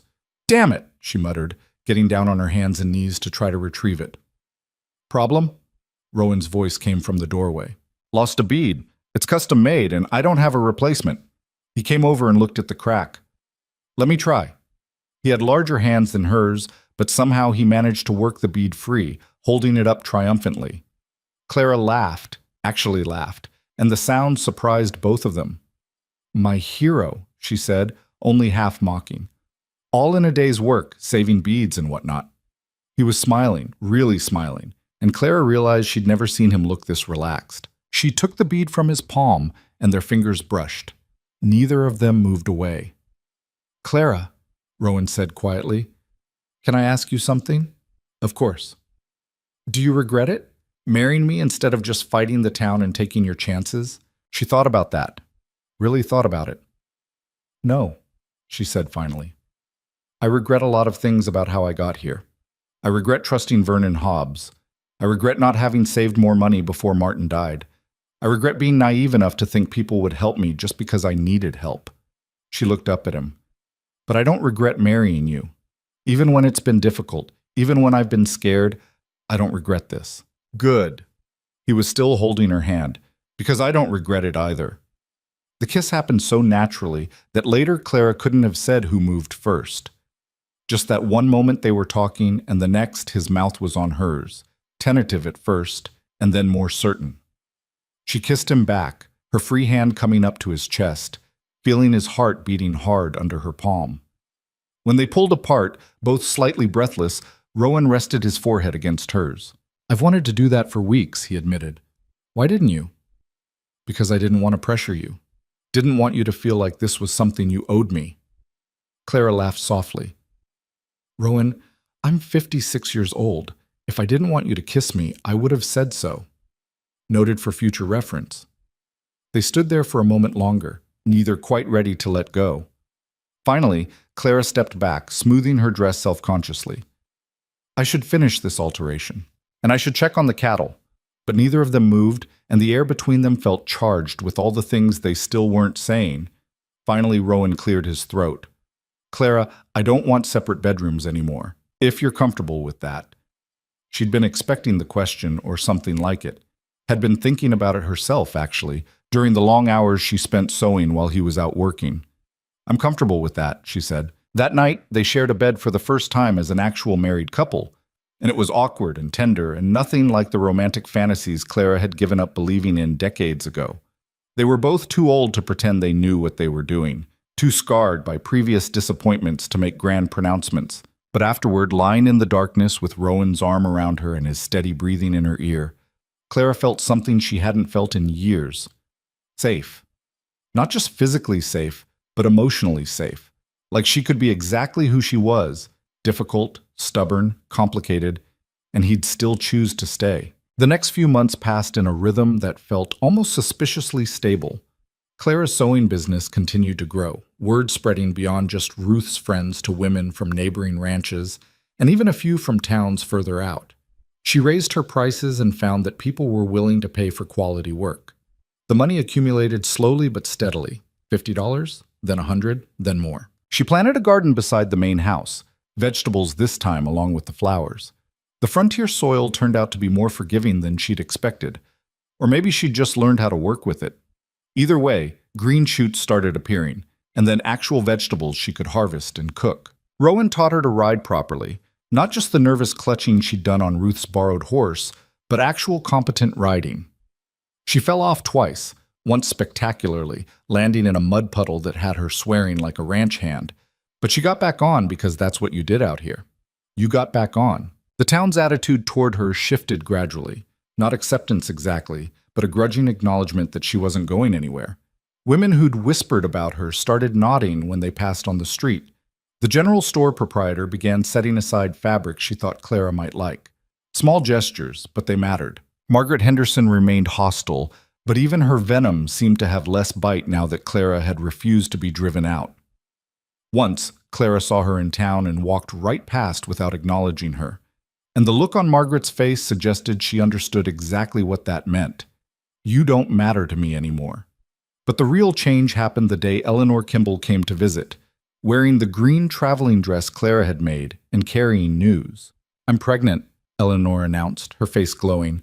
And Thomas wants to commission a complete layette, gowns, blankets, everything. He said to spare no expense because you're the finest seamstress in the territory. Clara felt her throat tighten. That's very generous of him. It's the truth.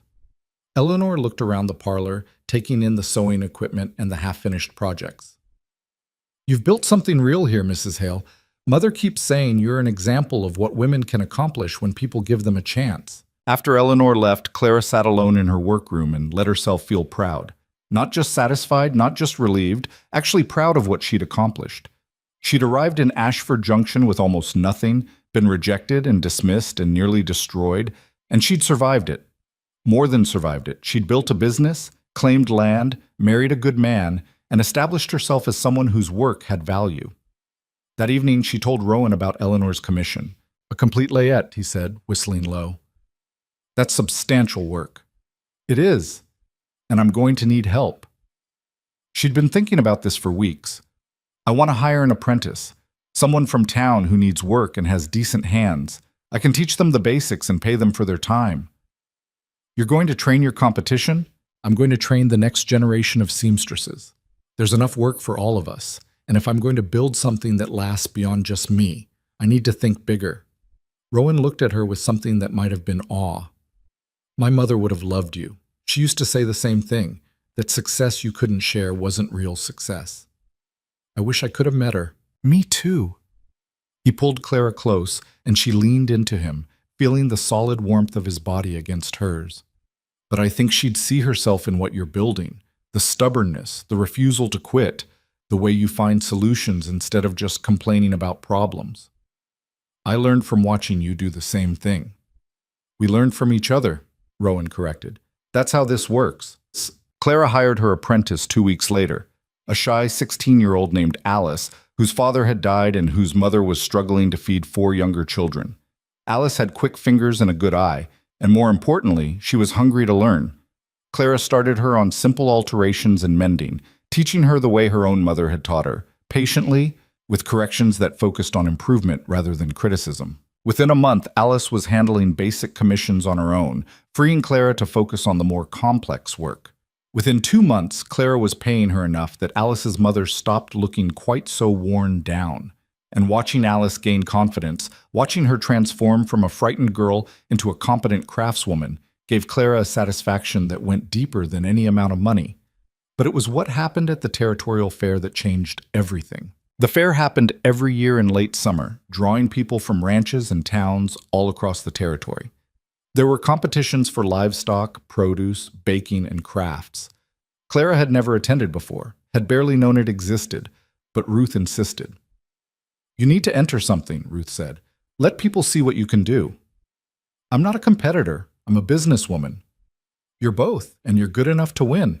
Hell, you're good enough to make everyone else look like amateurs." So Clara, with Rowan's encouragement and Alice's help, created a dress specifically for the fair. She chose burgundy silk, expensive but worth it, and poured every skill she'd learned over 40 years into the construction. The bodice was perfectly fitted, the sleeves set in with invisible stitching, the hem weighted just enough to fall in perfect lines. She added beadwork at the collar and cuffs, subtle but exquisite, the kind of detail that separated competent work from mastery. When she pinned it to the display board on the morning of judging, she felt a flutter of nerves she hadn't expected. This wasn't just about winning or losing. It was about being seen, really seen, as someone whose work had value. The judges were 3 women from the territorial capital, brought in specifically because they had no local connections. They moved through the displays methodically, examining each entry with professional detachment. When they reached Clara's dress, they stopped. One of them, a severe woman with gray hair pulled back tightly, ran her fingers over the beadwork. Another examined the seams, turning the dress to check the inside construction. The third studied the way the silk draped. They conferred quietly among themselves, made notes, and moved on. Clara waited through the rest of the morning, watching other competitions and trying not to think about the dress. Rowan stayed beside her, solid and quiet, his presence alone a kind of comfort. When they announced the winners in the afternoon, Clara's hands were shaking.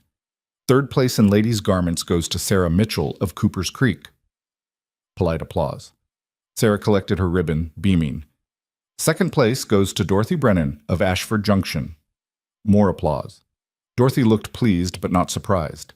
And first place, with unanimous decision from the judges, the announcer paused for effect. Clara Hale of Ashford Junction. The applause that followed was louder, and Clara walked to the platform in a daze. The severe judge who'd examined her work handed her the blue ribbon and leaned in close. "That's professional level work," she said quietly. "Best we've seen in 3 years of judging this territory. If you ever want to work in Denver or San Francisco, come find me." Clara took the ribbon with trembling hands and looked out at the crowd. She saw Ruth beaming, Eleanor clapping enthusiastically, Alice looking like she might burst with pride. And she saw Margaret Henderson standing at the back, her expression sour but defeated. But most of all, she saw Rowan standing apart from the crowd with tears in his eyes that he wasn't bothering to hide. That night, lying in bed with the blue ribbon on the nightstand and Rowan's arm around her, Clara felt something settle in her chest. Not contentment, exactly. She'd learned that contentment was something you built day by day, not something that arrived and stayed, but satisfaction. The bone-deep satisfaction of knowing she'd proven herself not just to the town, but to herself. "I'm proud of you," Rowan said into the darkness. "Thank you." "No, I mean it. What you've built here, it's remarkable. You came to this territory with nothing, got rejected and dismissed, and instead of giving up, you built something that matters. You're teaching Alice. You're creating beautiful things. You're showing people what's possible when they stop trying to define you and let you define yourself." Clara rolled over to face him. "You did the same thing for me. Gave me the space to figure out who I could be instead of trying to make me fit some predetermined role. We did it for each other," he said. "That's what makes it work." She kissed him then, soft and unhurried, and thought about all the different kinds of love that existed in the world. The passionate love of romance novels, yes, but also this, the steady, choosing each other daily kind of love that built foundations strong enough to weather anything. The next few months brought changes that felt both inevitable and surprising. Clara's business continued to expand, and she hired a second apprentice, an older woman whose husband had left her with debts she was struggling to pay. Between the 3 of them, they could handle more work than Clara had ever imagined possible. She also started teaching occasional classes, showing women basic sewing skills so they could mend their own family's clothing. She charged almost nothing for these classes, remembering what it was like to have more time than money. Ruth said she was crazy to give away her knowledge, but Clara disagreed. The more women who can do basic sewing, the more they'll appreciate professional work when they need it, she explained. And besides, teaching helps me understand my own skills better. Rowan's ranch prospered too, partially because he was no longer saddled with Henderson's debts, but mostly because he was good at what he did. He bought more cattle, improved his breeding stock, hired 2 ranch hands who actually showed up and worked. The property that his mother had started with 40 acres and stubborn will was becoming something substantial. And through it all, Clara and Rowan built something together that neither of them had expected, an actual marriage. Not the romantic fantasy that young people dreamed about, not the practical arrangement they'd started with, but something richer and more complicated. They fought sometimes, usually about money or priorities or whose turn it was to deal with some tedious problem. But they also laughed together, worked together, built a life together that felt solid in ways Clara had stopped believing possible. The real test came the following spring when Vernon Hobbs showed up at the ranch. Clara was in her garden when she heard the horse approaching, and when she looked up and saw who it was, her first instinct was to go inside and pretend she wasn't home. But she'd spent too much of her life hiding from difficult situations. She stood up, brushing dirt from her hands, and waited. Hobbs looked older than she remembered, though it had only been a year. Thinner, too, with a haunted quality around his eyes that suggested things hadn't gone well for him. "Mrs. Whitmore," he said, climbing down from his horse. "It's Mrs. Hale now." His face flushed. "Right. I heard you'd married. I came to apologize." Clara crossed her arms. "All right, I'm listening. What I did, leaving without even meeting you, it was cowardly and cruel. I convinced myself I had good reasons, but the truth is I panicked. You weren't what I expected, and instead of giving you a chance, I just ran." He looked down at his boots. "I'm sorry. You deserved better than that." Clara studied him, trying to find anger or hurt, but all she felt was a distant sort of pity. This man had rejected her, yes, but in doing so, he'd inadvertently given her something better than what she'd been seeking. "Why are you here, Vernon?" "Because I heard what you've built. Heard you're one of the most successful seamstresses in the territory. Heard you married Rowan Hale and helped him save his ranch. And I wanted you to know that I realized what I threw away." "You didn't throw me away," Clara said quietly. "You gave me the opportunity to find something better.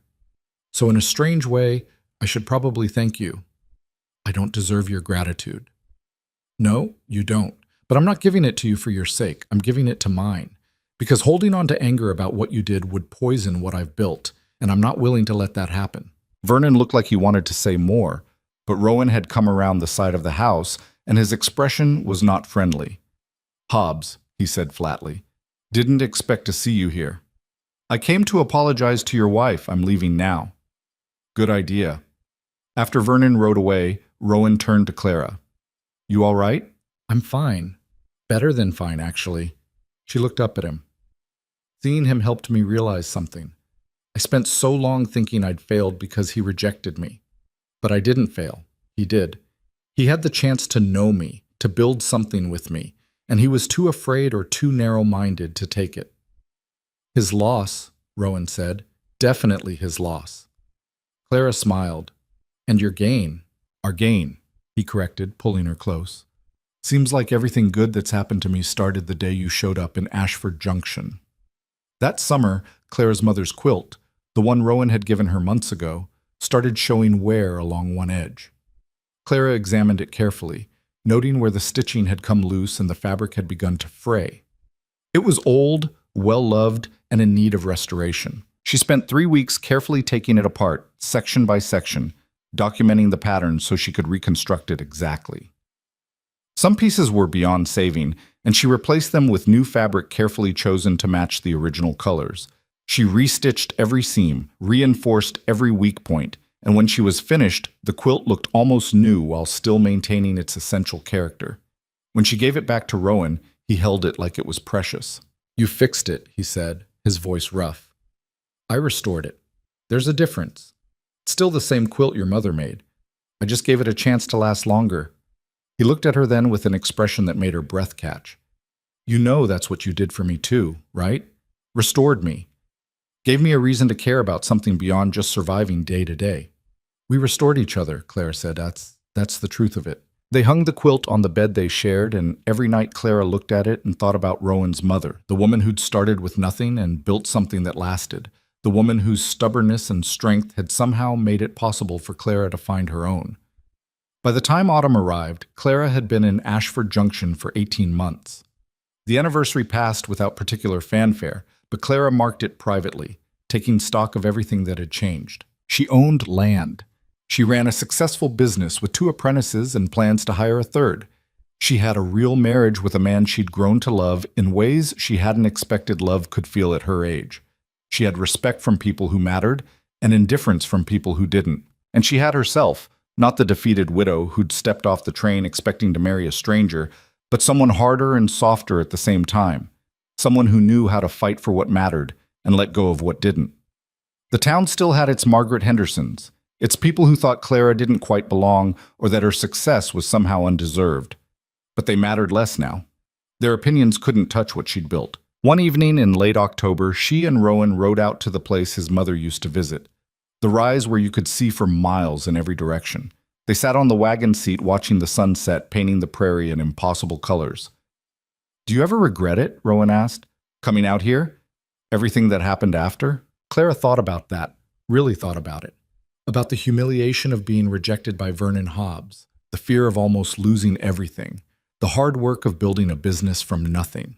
About all the ways her life could have gone differently if she'd made different choices. "No," she said finally. "I regret some of the things that happened along the way. I regret trusting people who didn't deserve it and doubting people who did. But coming here? Marrying you? Building this life?" She shook her head. "Those aren't things I regret. Those are things I'm grateful for. Even though it was hard, especially because it was hard. Easy things don't teach you who you really are. Hard things show you what you're made of." Rowan took her hand and they sat together in the gathering darkness. 2 people who'd found each other through circumstance and built something real through choice. And Clara thought about worth. Not the worth other people assigned to you based on your age or appearance or circumstances, but the worth you claimed for yourself. The worth that came from refusing to give up, from building something with your own hands, from choosing to believe you deserved a place in the world even when the world kept suggesting otherwise. She'd come to Ashford Junction as a discarded woman with almost nothing. She was leaving that version of herself behind, becoming instead someone who owned her own story, who wrote her own ending, who proved that starting over was possible at any age if you were brave enough to try. The prairie stretched out around them, endless and indifferent and beautiful, and Clara Hale, formerly Whitmore, formerly nobody in particular, looked at it all and knew she'd finally found what she'd been searching for.